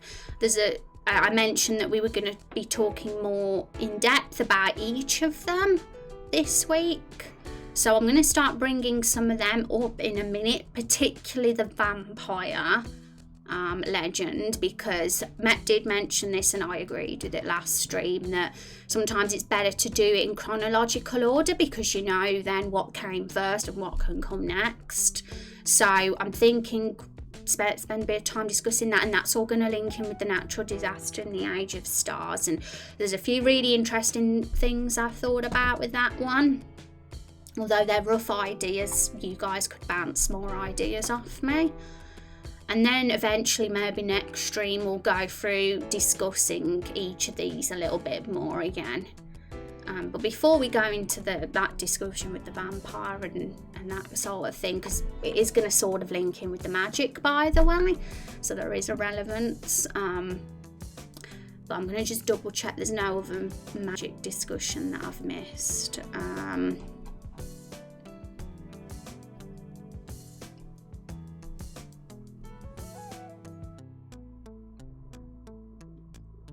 Okay, so there's a big question here that I didn't put in actually, but I think it's pretty interesting to consider this with magic, so I do want to bring it up.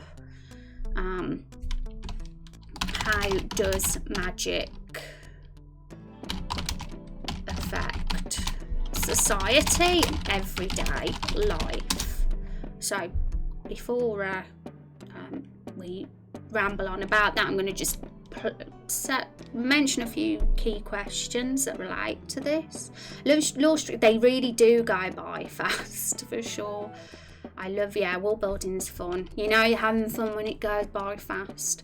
So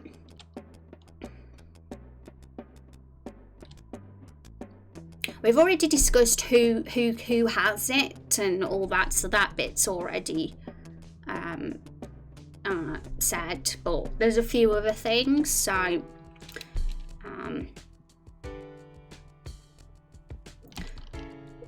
what can magic do in combat? What can it do outside of combat? Now, I know I mentioned, we're not talking about gameplay or battle system stuff yet, which we're not. So we don't need to get too deep into the mechanics and nitty gritty of this gameplay wise, because it's too much. But we could think of it in a lore sort of way, where we can think of how a vague idea of how it could work in combat, but I just imagine your traditional magic in a way that we have in RPGs. To be honest, it's more interesting what it can do outside of combat mainly, because it doesn't have to just involve combat related things. Magic, it could affect what they do in everyday life as well. Things like a few ideas that we might not necessarily go for but could.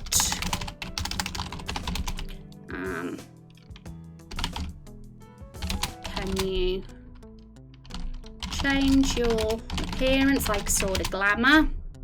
That's one thing. Can you cast spells to perform household chores? We mentioned about cleanliness and a few things like that last stream, about a god who punishes you if you don't clean your house for the gift gift giving festival, so that's just a random thought I had there.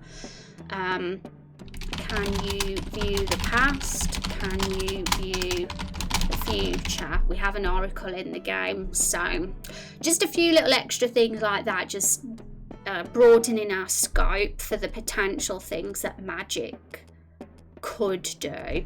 In fact, I think this question's better worded as what can magic do, rather than how can it affect society. That's more about what can it actually do, and thinking more into depth of its purpose and things like that, rather than it just being some cool special effect in a game that just did power in battle.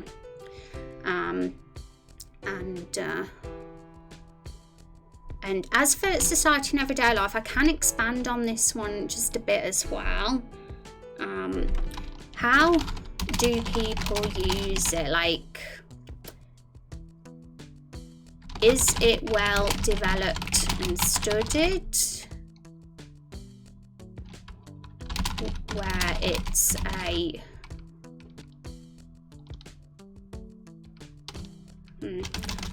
or is it wild, untamable, and potentially dangerous? So that was one thought. Can a spell backfire in your face, even if you are naturally gifted?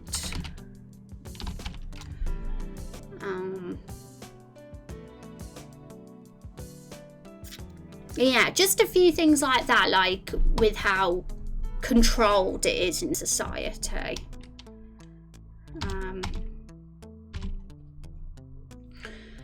Now let's catch up with chat first. Gnomes are kind of like fairies crossed with dwarves now I think about it.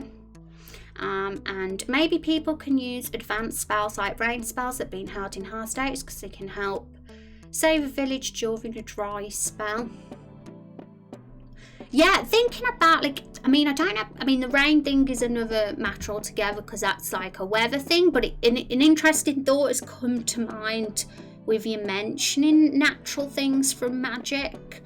Like, I forgot what it is. Is it Avatar The Last Airbender, the prequel or sequel of that? I haven't watched it myself, so I don't know the details, but I did hear that they use magic to make their technology better. Like, they made electricity from magic, for example. Now, I don't know how advanced our world is going to be tech-wise, but it's up for consideration as well.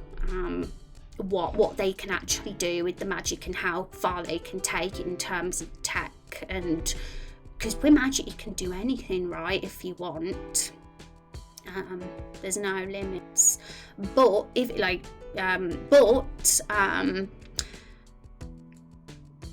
there's an interesting thing to talk about in regards to something related to that in a minute actually. Just gonna double check.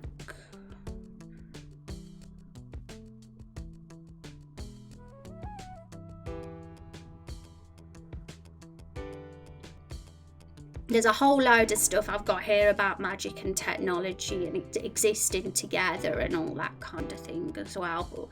But I don't know if we're going to have time to completely talk about that, but we can always chat about it another time. But I want to mention the vampire god now because there's a few interesting observations and that I noticed when I was making this timeline and a few thoughts that came to mind. So I don't know what I'm going to title this yet, but I'll just write down random notes as they come.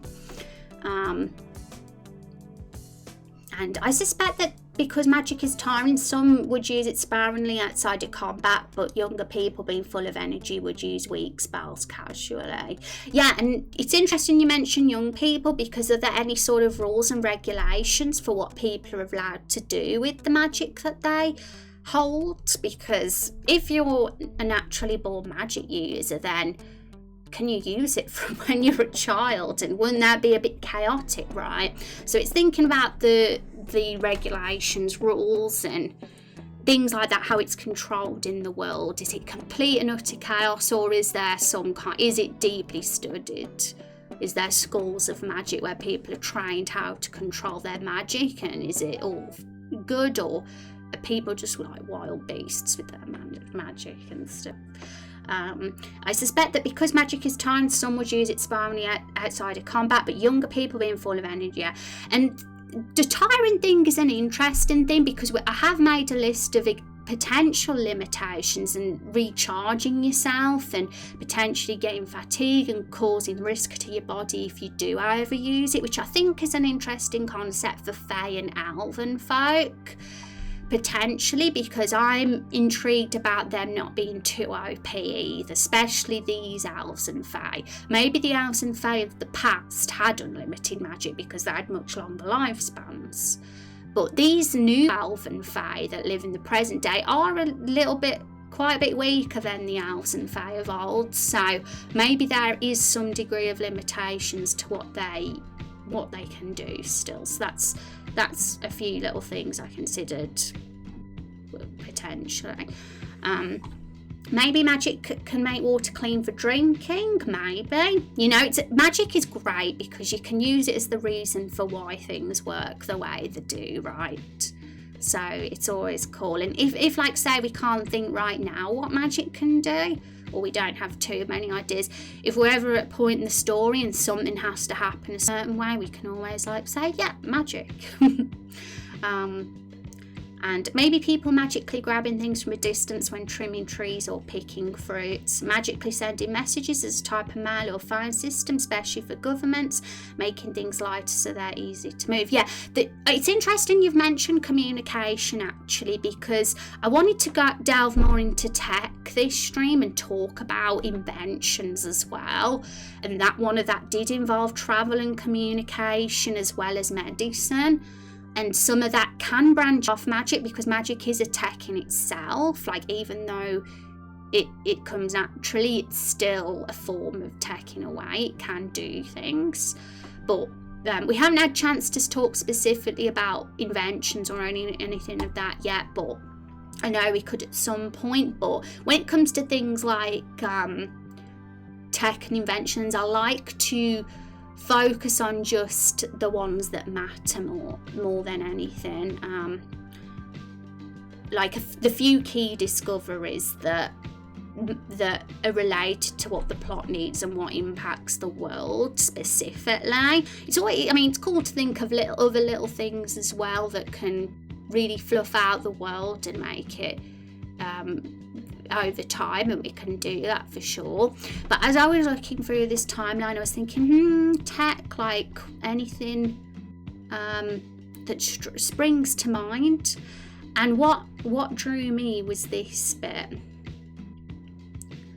The Thirds thought the world was ending for a period of time when the moon lost its light. Now, one bad thing about a world like this, since what happened to the moon becoming dim, and we don't have much light. Night times would be super dark, and we'd still get the starlight because the stars form then, but it's not going to be that like much compared to what moonlight would be. So I was thinking, one thing that was mentioned last stream was this guy, the elf vampire, and his great deed, right? And all the things he could have done, and he's the one that lives during this time, you see, during the time of the moon's fall, and he could have been very prominent to helping life get back on track after the moon's fall. And him becoming a vampire at that time as well only adds to the difficulty of trying to get life back on track for everybody while he's trying to keep his self-control and willpower of not giving in to his thirst, which is really going to parallel with Violet's character arc, who is a main character of the game. She's a vampire and she's struggling to deal with that, and it's all going to be about having self-control and being able to come to terms with being a vampire and never finding a cure. And if that is the case, if you can't find a cure, how on earth are you gonna not give in to your thirst? And this character's kind of like, his story is going to parallel that for her. But there's a few key terms we highlighted here about this particular legend that he was or could have been back. Salvation's definitely a key one, and that's where it relates into him saving and making sure the world doesn't completely fall into ruin and chaos while all this is happening. So he's definitely the key person for that. But a few folks mentioned tech and science for him, which originally we thought about it for this person, the arts and craft, but I felt like this person is better to be linked more to the arts, craft and prophecy, and maybe even a spiritual side, and having a safe haven for people during tough times, and escapism and pleasure and beauty and hope, and less about the tech and the science. Now, the interesting thing that I thought when to link that in with saving the world during that time and tech and science and that, and his vampirism, because it's all got to connect, you know, if all this has to connect, was that they could have potentially been responsible for one of their great deeds, or their actual great deed could have been the reason why people now have light in the world. Maybe he invented some form of, I don't know, oil lamp, I don't know, we might want to think a bit more creative than that, but they gave light to the world. But there's a little bit more depth behind this process, so I'm going to get a few notes down. There's a lot of whole paragraphs, so I'm going to ramble now, guys. It's rambling time, and if you get off track, that's understandable, but hopefully it'll all make sense in the end.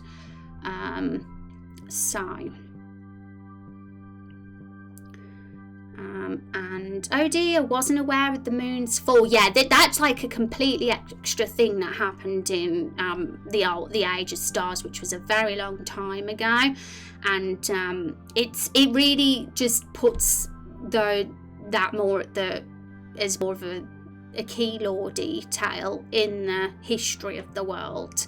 And it's intriguing because there's already been a few stories and tales and fables set in stone about the moon and the sun in the game. So it's kind of just putting more focus on that side of things and making it a little bit more interesting, which I think works well considering they were the very first. That's where the magical energy all comes from at the end of the day, in the world, and that's how that's who we've all evolved from. Right, so I've got so many thoughts coming, so hopefully this all makes sense when I get them down. But let's catch up with chat first. I wonder if some need moonlight to recharge rather than the sun. Yeah, that's just it. There's no moonlight. So the sunlight is the magical energy that would help and benefit, if anything. And moonlight's going to be just, well, the opposite actually. And the reason being is because there's where is it? Oh my gosh, we've got such a long timeline.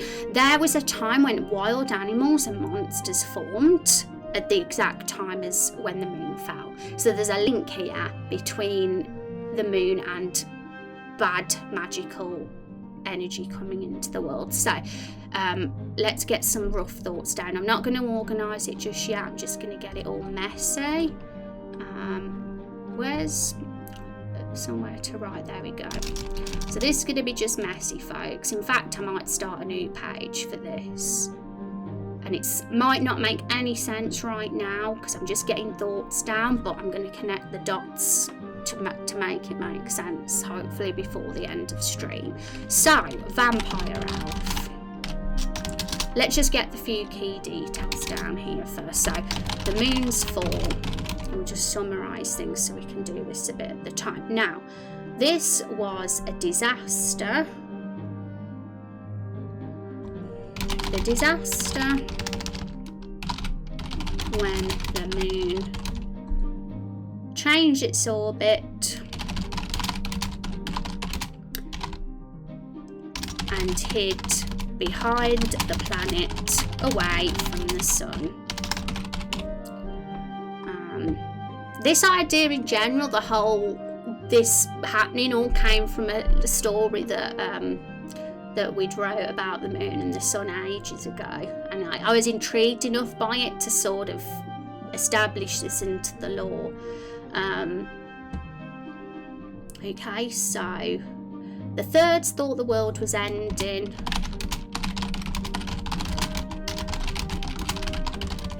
For a period of time when the moon lost its light. So I've put this on its own page because it saves us having to keep switching from the timeline to this. So I'm just getting all notes here.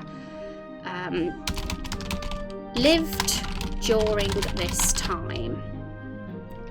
Now, he wasn't a vampire then, no, so we're going to just delete the vampire.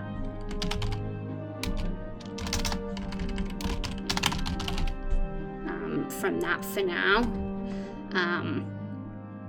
So one person we do know existed during this age is this elf legend that we're developing as a character right now. And the other things that happened during this age, just so we can get all the variables and different elements in, was that wild animals and monsters formed at this time. So that means there was no horrible beasts that existed on the planet before this happens. This is another reason that establishes the previous ages as a time of peace and harmony, because there was no conflict and no danger. Time before then was just nice. The Thirds, the Fae, the elves, the dragons and the Kitsune just lived together, and it was harmony. And maybe the plague could caused a bit of a stir back then, but generally things were quite nice, and everything, it was a utopia perhaps, but everything just, life changes, we know it here, and wild animals and monsters form. So I guess the question is, well, how on earth did the wild animals and monsters form, right? How did that, what caused that? So obviously, well, not obviously, you might not realise the connection, but you might. Let me find my relevant notes.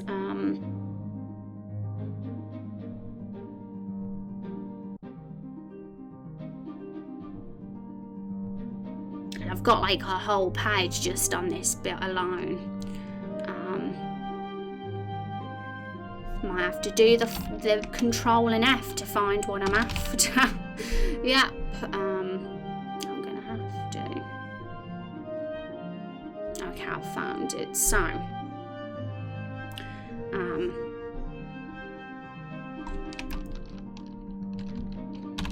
before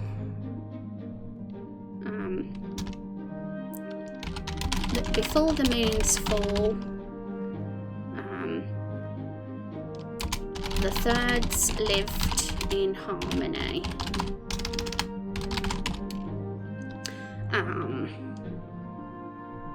Perhaps, I mean, that's questionable. We don't know what troubles they might have experienced during that time, but let's just imagine it's a hell of a lot more peaceful than it is now and today.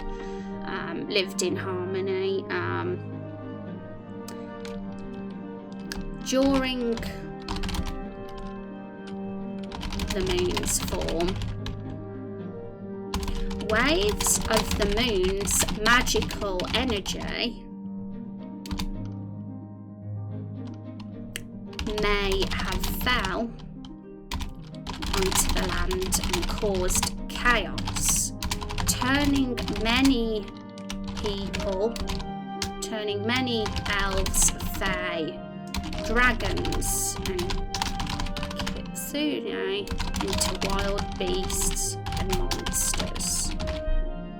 And that's how it all links in with vampirism, because that's how people became vampires too. They're part of the wild animals and monsters thing, and it could all be from the moon's magic. So because that all ties in here, we know for a fact the moon and the sun are the magical energy in this world. They're the magical energy that everybody's been able to gain, this core they all have inside them, the people coming after.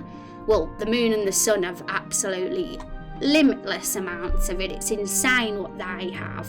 And that's kind of why I suggested the potential recharging magic from the sunlight, because of course their magical energy, it was just a potential thought. And the moon as well has it. But of course, because there's chaos happening here and the whole disaster, it only makes sense for the moon to be the negative magical energy that sort of parallels the good energy of the sun in this regard, because of what's happening and what it causes. That's how wild animals and monsters were formed. And they were people, right? And they just turned into monsters. But obviously there were some survivors, I'm sure that's why we're still a people today, that lived in the age of the first men onwards. But there could have been a massive portion of the population that would have died or become completely corrupted during this time. And I'll reread what you guys have said in a sec, don't you worry. I'll be catching up with chat. I just want to get the main details down first so I don't lose my train of thought. So I'm going to put in brackets here, and more rarer vampires. Now, it's more common to have turned into a beast from this moon's energy that fell on the land during this chaos, but the odd person might have turned into a vampire, like one person, this elf legend. Because we talked about how it could have happened, like how was they turned into a vampire? And the job was to make it link as much as possible with this moon's fall. And oops, oh no, I've crossed it off. Let's get it back. Because the last thing we want is to have lore that doesn't connect with each other and just makes no sense. Even if it sounded really cool, we wouldn't want it to just have no link. So I've looked at all these elements, each of them, and thought, how can we tie them in together? Now I've got to get this back up now because I accidentally crossed the tab off. So here we are. And we're not done yet though. There's way more to get down, so hopefully my dinner's not going to be yet, because I'm not done. Like I said, I've got a massive page of just this, and I'm hoping that I get a chance to discuss it all with you today, at least the main bits. Here we go.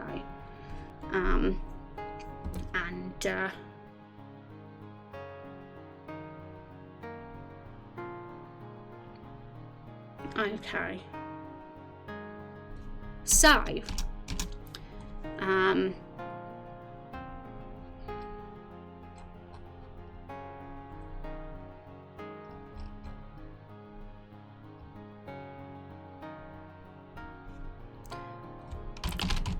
I was silly, and when I mentioned this vampire elf in my notes, I put one of them on the first page and one on the last page, so they're all separated, and I'm making sure that I'm not missing anything important.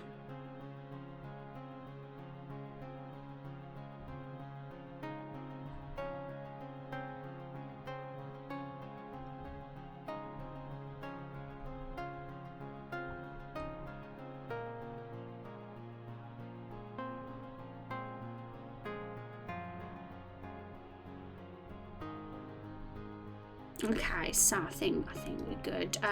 Had a crazy idea about hormone full reason. Can just send it to DM Discord because I think it's way out there, but interesting one. Well, my DMs are closed, but you can put it in the ideas discussion channel.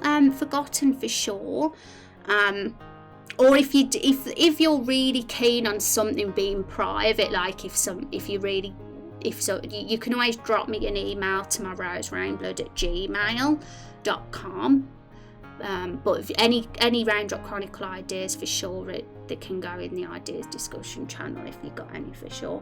But yes, I mean, feel free to drop any, because you never know. Does radioactive material also cause magic? Oh, maybe humans are more resistant to moon energy. Who knows? I mean, I'm not sure, because Rose becomes a vampire, so that happens to her too, because Shield links in this as well, which is another thing altogether.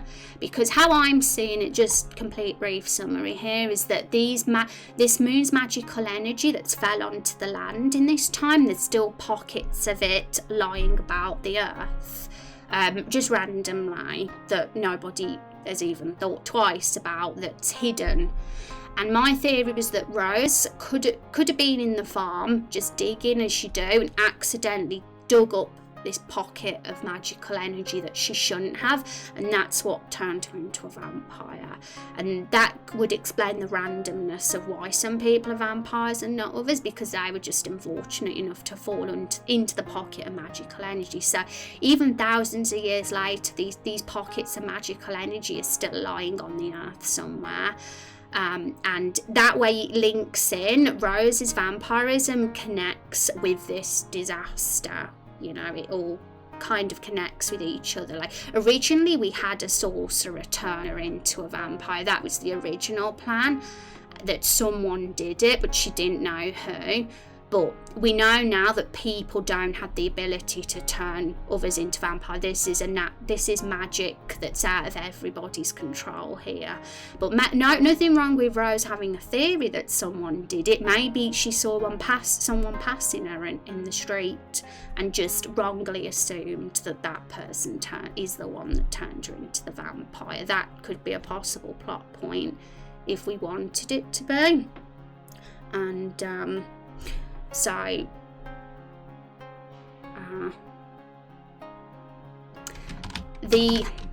what we'll do here, we'll move Elf Legend down here, and we're going to just expand on his story now. So, lived during this time. Now, he was turned into a vampire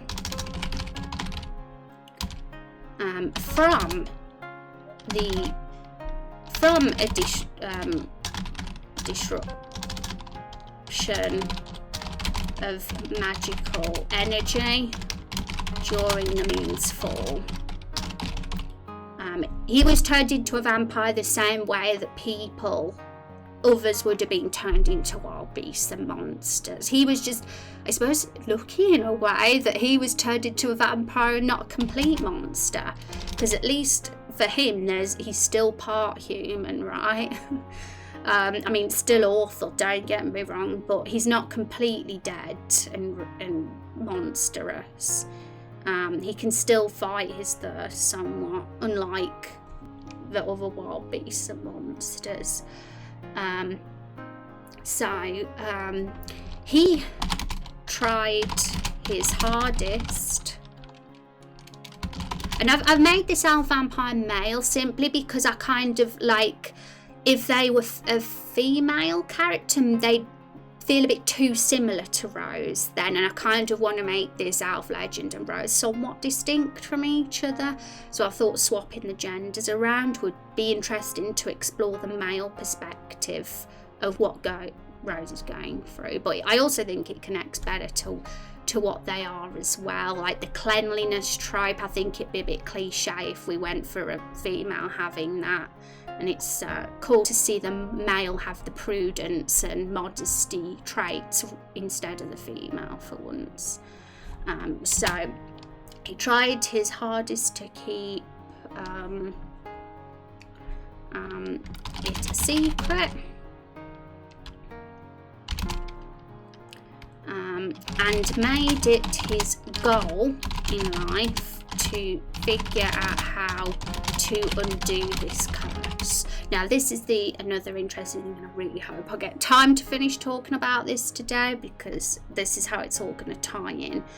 with what I talked about before. So if someone figured out how to harness the moon energy, then could still use it to curse people on purpose, maybe even focusing it. Yeah, who knows? It's an interesting theme and plot point to consider, because we know this exists, and this negative magic is part of the world now, and because of this, and it's caused all this chaos. It turned a utopia of a land into complete chaos and brought about beasts.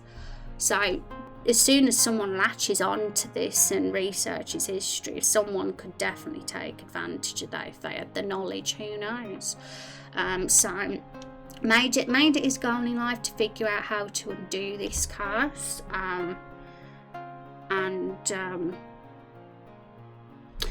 Now this isn't the bit. So he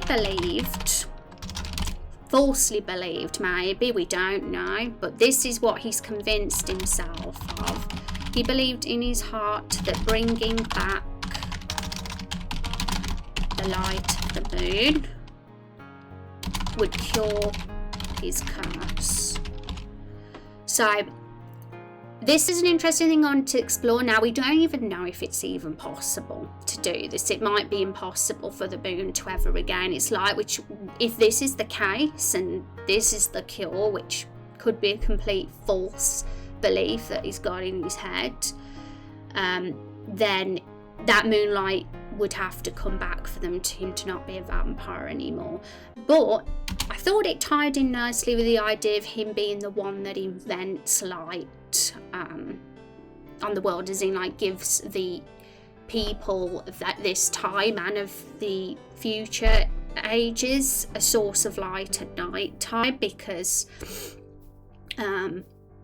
his journey for figuring out how to bring back the moonlight to the world could have ultimately failed, because it's a pretty impossible thing to want to achieve. So he had to go to other measures to have light sources, and he hoped that could cure his vampirism, because we haven't really discussed the cure for vampirism in the world yet. So it was definitely up for development on what the cure could potentially be. Even just ideas, we hadn't set it in stone. So I'm considering it being this that we explore. People have it in their heads that this is the cure for the curse. Now, nobody would know this. This is all really secret stuff, because let's not forget, he's not uttered a word of this to anybody. So this is something only he knows. It could be the cure of the curse.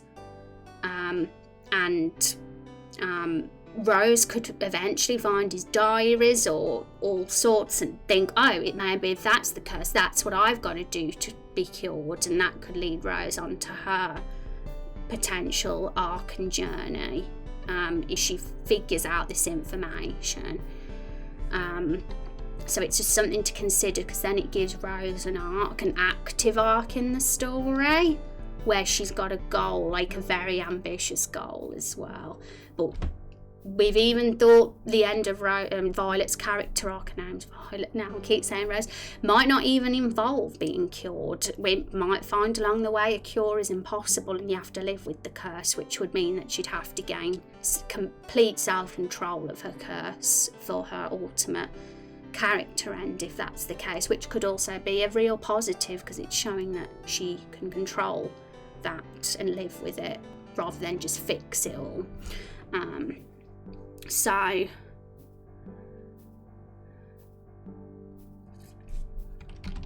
he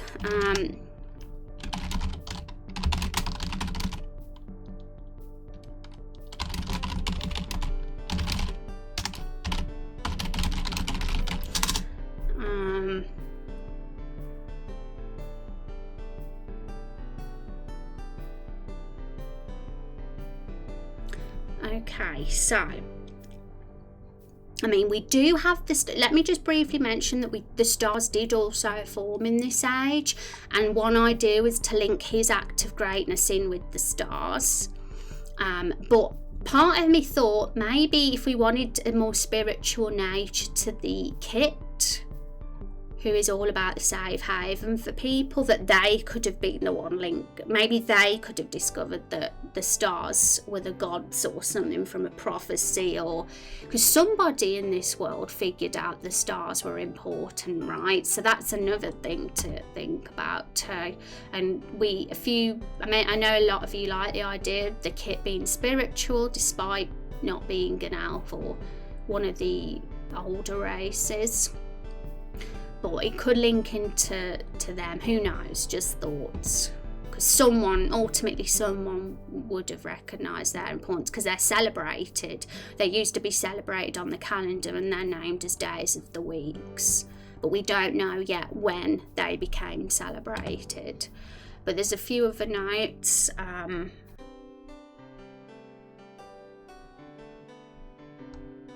That I've got, so hopefully I can get these in before we go.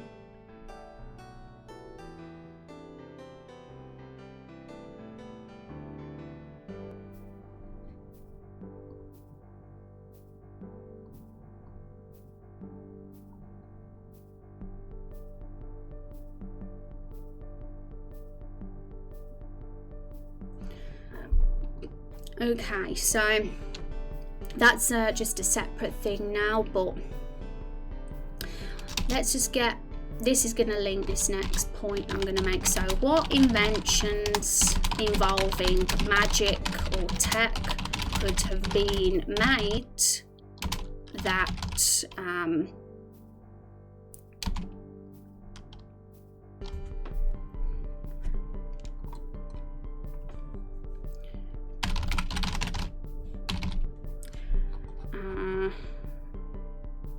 that connect with the law? That's not how I wanted to word it though.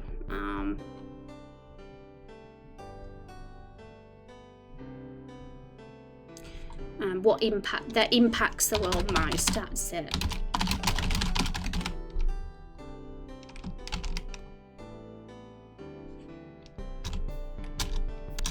That's a bit long-winded how I've worded that.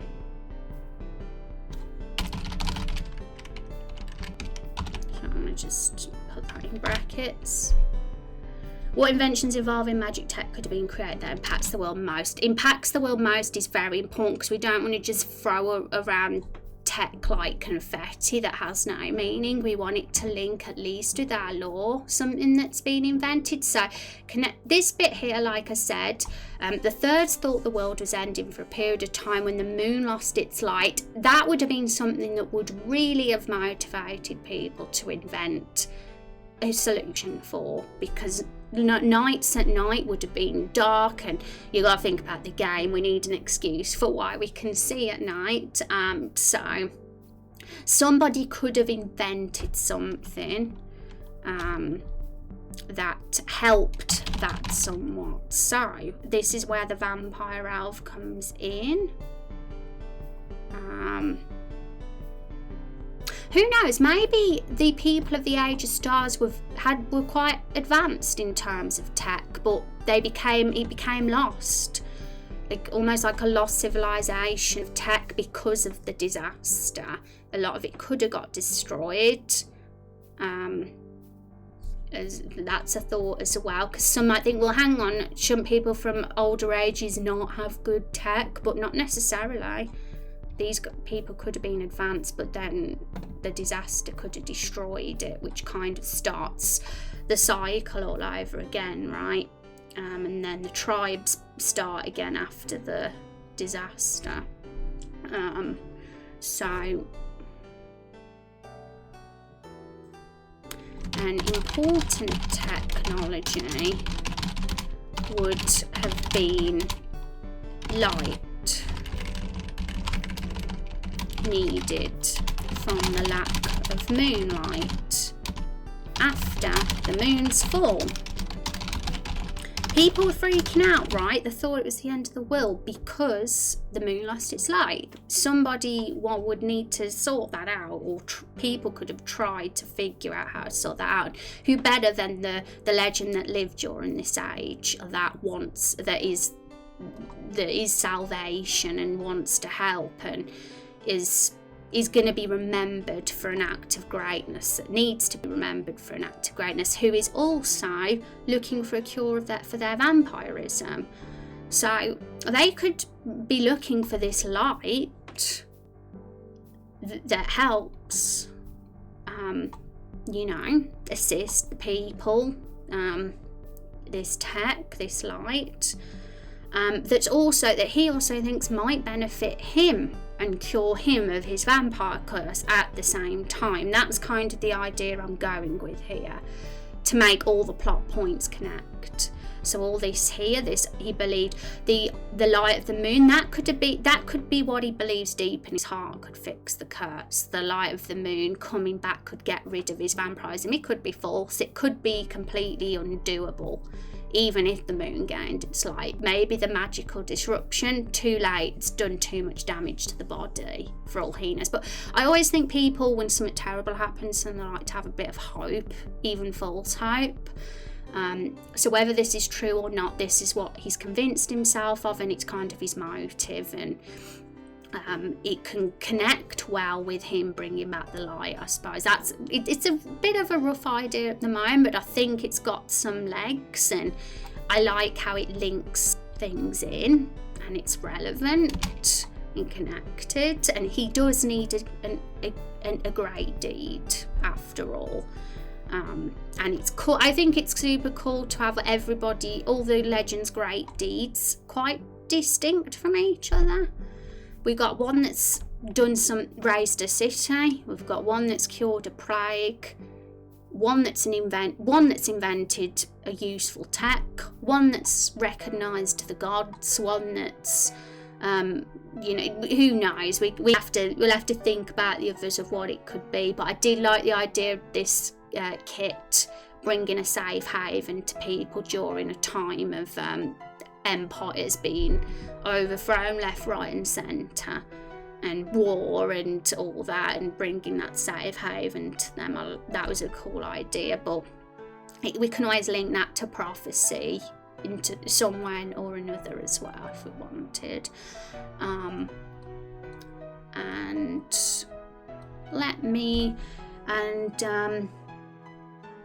Let's catch up with chat first. So, it'd be cute if an old elf that turned into a bird or something was still alive. Yeah, I mean, that's interesting because when we say wild animals and monsters fund, it's not necessarily have to be monsters. It could have turned into nice animals, right? From the moon's magical energy. It opens up a potential plot point for sure. And no problem forgotten, and interesting. I like the elf legend, and all the rest of you guys feel free to contribute in the ideas discussion channel yourself as well, and bounce ideas off each other if you want to as well. I like the elf legend. Maybe they could have a name related to the lighty lunar stuff, maybe just Lou, since that fits with both luminous and lunar. Lou's a nice name. And as we said the other day, I'm very set on making everybody's names link with what the day is going to stand for, and what their great deed was as well, and what their sort of persona was. Whatever his name was, it will have the side. Yeah, I put question mark Sar there, so we can have Lou Sar or something like that if we wanted, or Lou and a couple of other letters and Sar. I think that could have that sounds quite elegant. I mean, I'm going to put Lou question mark Sar. So feel free to give me a bit of feedback on that, and that'll give us an opportunity to call his day Lou Day or Lou at something else day. But it could represent light for sure, and I think that's a good direction to go, like having his sort of nickname be dedicated, like sort of inspired by the light. I mean, we've made these days of rest and day of enjoyment holidays, which connects. I'm not sure how we could make a day of light connect with a day for a theme for that day, but who knows. But one really cool thing, which I'm so glad I didn't forget to remember when we said the vampire elf is going to be the Christmas god, well, the gift giving god, that's here under poles. We have here, we got a goddess, but we'll change it to God, appears and gives gifts. People are expected to clean their homes, finish their work before the holiday, or will be punished for disorder and laziness. So that was the popular vote that had a lot of hearts. You know, the one thing that connects well with this light and him being the gift-giving god is lights on trees, Christmas trees, and people celebrate Christmas, don't they, with the lights on buildings and like trees and all sorts of things. So it kind of gives a sort of similar theme there. Like we could even say that they have lights on trees during gift giving season to celebrate Lusa or whoever, whenever decide to come, because then it connects him as being the gift giving god and the light god at the same time. So it's like killing two birds with one stone and giving a sort of connection for why he's the gift giving god, rather than just him being it for no reason. So can get that in as well before we go. And making Lude, we could use the name Maya, meaning light giver. How do I pronounce that one? I do like how Lusar's very easy to say, I have to say. But how? Yeah, and yeah, Lusa, with modern people being named after Lucy after them. Yeah, I must say I'm kind of attached to the Lusar at the moment. The only thing that is a question mark with it is how, if there was any meaning behind the light day, the day that's named after. Like, if we could think of a good theme, a day of light, or, you know, something that connects a theme to that particular day that connects to Lucifer, then I'd be for it. Lucifer, which means light giver, yeah. So I like the symbolism and like the connections with that name, with light, for sure. So, and I think it suits him. So I'm definitely going for that. So Lude does feel like oops, wrong one here, Lude. So I'm going to put question mark for now because we haven't 100% set our heart on it. But if we can get some, you know, a day of light, like we have a day of enjoyment, holidays, and a day of rest and healing. If there's a good sort of depthness from a day of light, then who knows? I mean, really all these days are working days, right? If these are the days of rest, the days off, like the Saturday and Sunday of the world, then this is the Monday. So I can get why you've come up with the Amo Day one. But we don't necessarily have to link it too rigidly to our planet Earth days. I think there's potential there with a bit of thought and a bit of lore for Light Day and how we can connect it to being the first work day of the week. Then we can do that. I mean, we don't necessarily have to make this be the first working day. We can always switch them around, because these two are on opposite ends and these two are from the same age, so we're not necessarily having it in chronological order here. I think it gives us more flexibility not to have the days of the legends in chronological order, because then it allows us to be a bit more creative on what the day can be. So if necessary, we can move it to midweek if we feel it's a better fit and swap some over. And I'm saying that because the other two are far apart and from the same age, which means we definitely going in a direction where they don't necessarily have to be in chronological order. And I figure the first work day could be the day of meetings and organisation. Exactly. So if we decide something like that is a better fit, which I think makes complete sense, having that be the first, we can move Lou Day to another day of the week that works better. to fit with the light theme that we're going for here, but I definitely think it's got legs and it makes sense to go for the light direction with this guy, considering he's going to be the inventor of light, and all his sort of character arc was all about finding a light source to cure his vampirism, which just really just connects in an age where the moon lost its light. At this point in time, I couldn't imagine anything being quite more fitting for this one. Not saying it's 100% developed yet, there could be a few little, but I think it's got potential. And we don't even know what this light invention is yet, or how advanced this light tech is. I mean, you have candles, oil lamps, electric light is more advanced, but I don't even know if we're going to go for something as advanced as that in this society. Although it isn't necessarily impossible, because Avatar: The Last Airbender did that themselves. They had magical users create electricity from their electric magic, and he's an elf, which means he is in touch with magic himself, so it's not impossible for his skill in magic to have created that tech.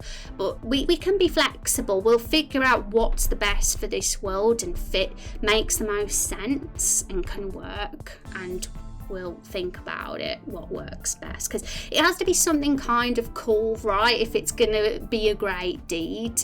A candle is just super simple and not very creative or world breaking. I imagine candles would have existed before then anyway. And hello, hi Sangi, how are we doing? It's good to see you. And I figure, I've already read that bit. I always reread what people say. How you doing, Sangi? Magical baubles in a jar as a landscape. We can be super wacky and goofy with our light invention if we want. We don't have to be super traditional with it either. So, the creativity zone, I think there's room for discussion on that in a future stream where we can develop this light invention a bit more. But it has to exist simply because it's how on earth would we do night scenes in our game that are pitch black, right? You wouldn't see any of the characters or the art. It would all be black, because with the lore, obviously, that's what's happened. We're not getting moonlight. So we need to think of a creative way to have light in the game at night time. Obviously in the day it's fine because you've got the sunlight, but at night it's like, without a light invention, it's pitch black. So I like that we're thinking about the light tech and what it could potentially be.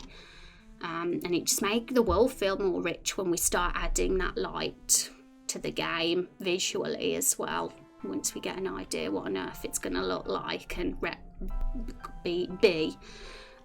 So there's a few last things to mention before I head off for my dinner. I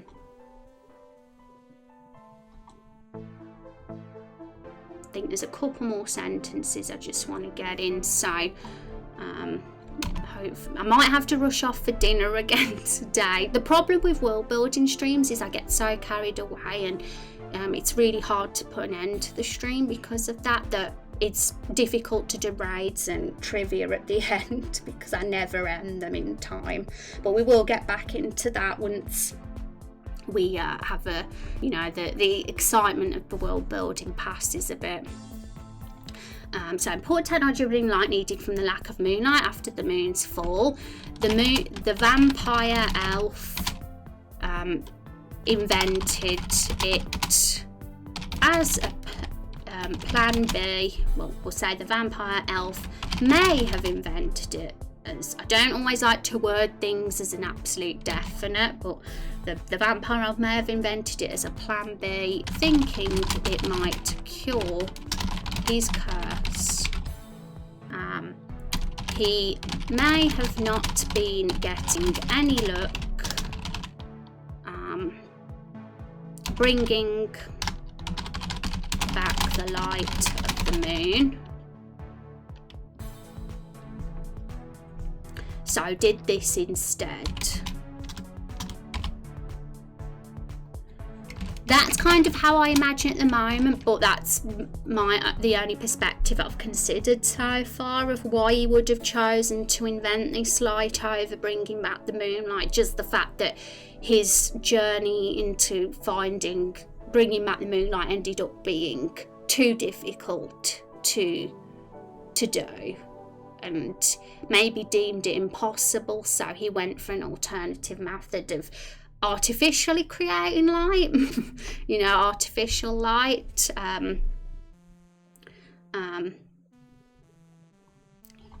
The artificial light, and might have hoped, because holding hope to cure that horrible curse that could have helped, but it probably didn't.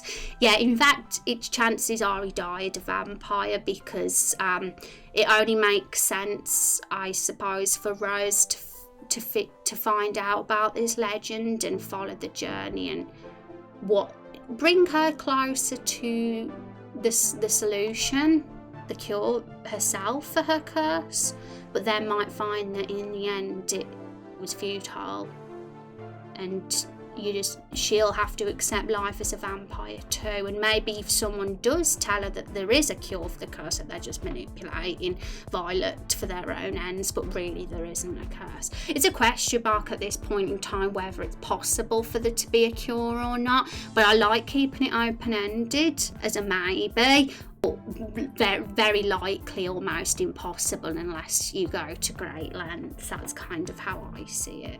Something like ridiculously ambitious or almost impossible. But let me just quickly get the Christmas edition bit in here.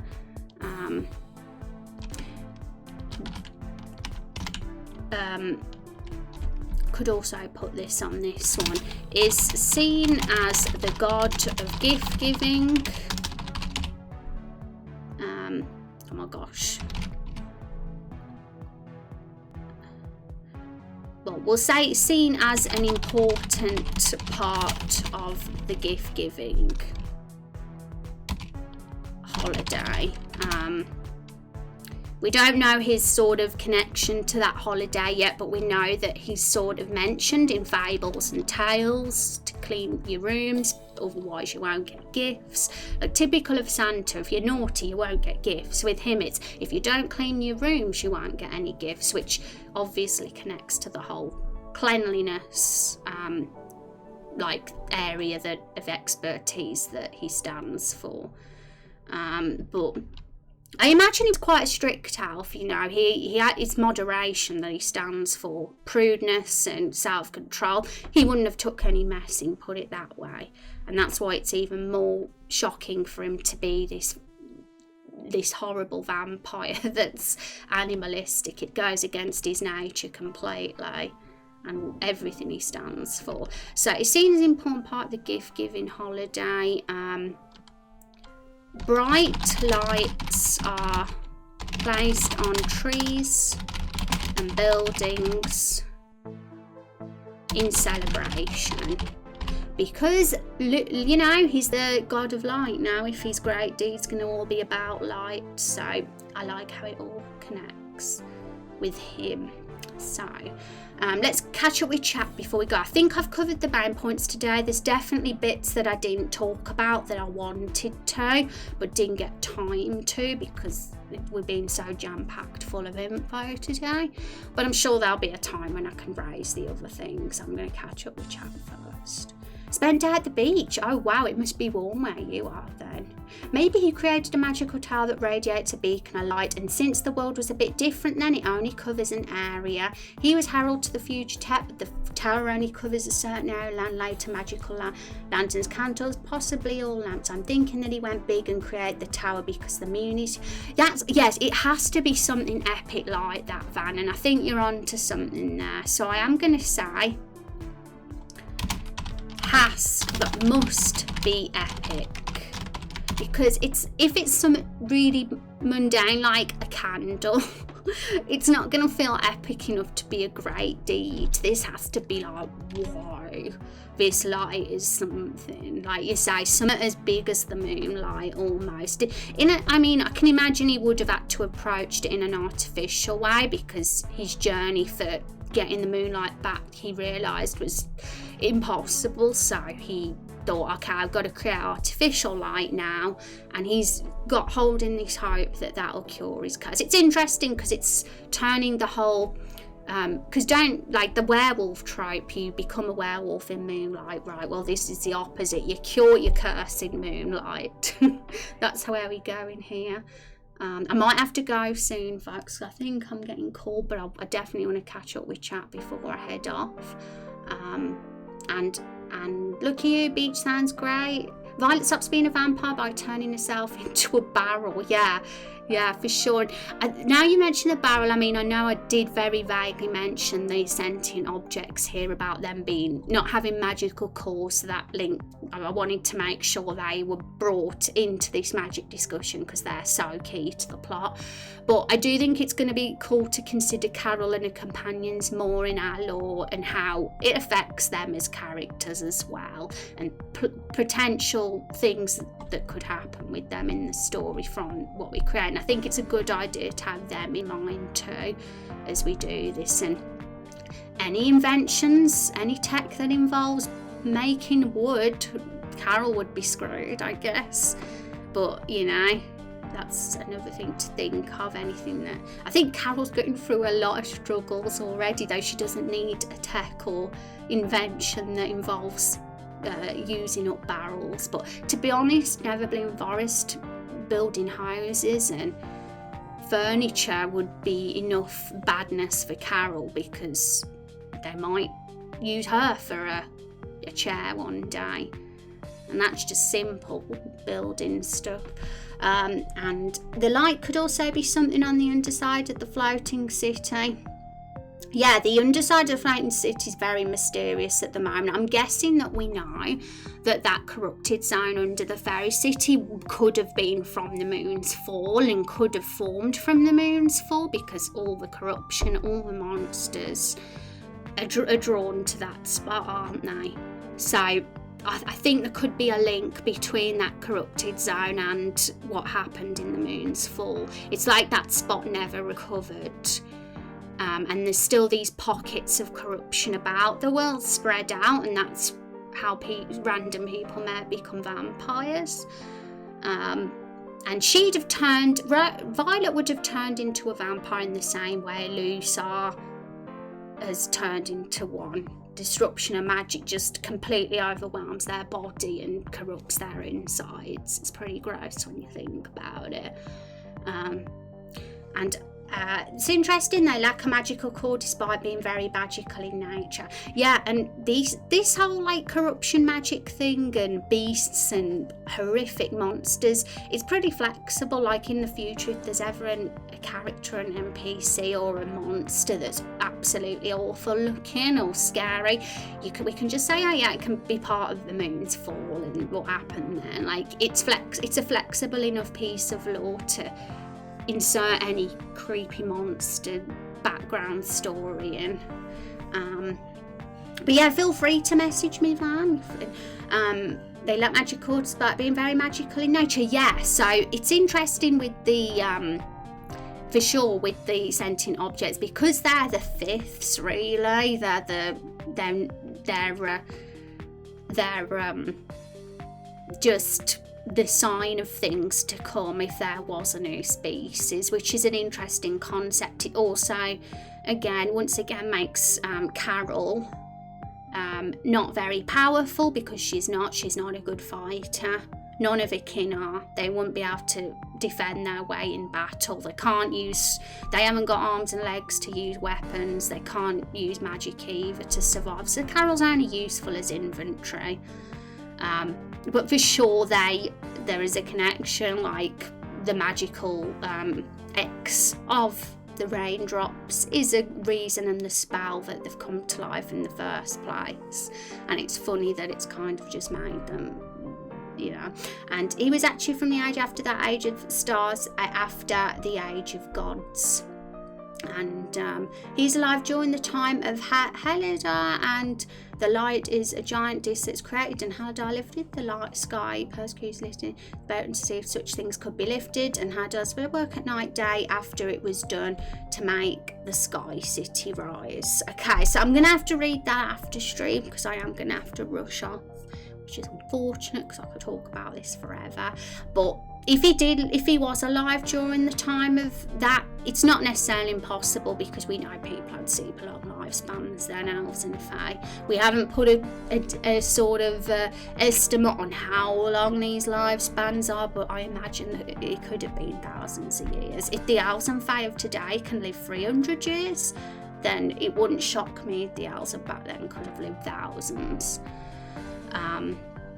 And it makes it more extreme than the change of today from how it was then and way of life. I'll reread stuff that you guys have said when I get back from dinner, and I'll think about it when we go into next stream as well. So thanks for the chats today. We're going to carry on from this next time, but probably get more specific about the individual people, key people, because I think we've got most of the general magic discussion talked about today at least. But thanks for hanging out, guys. I'm gonna head off. Thanks for being fab and giving me some awesome ideas. You're the best. Take care. Bye bye.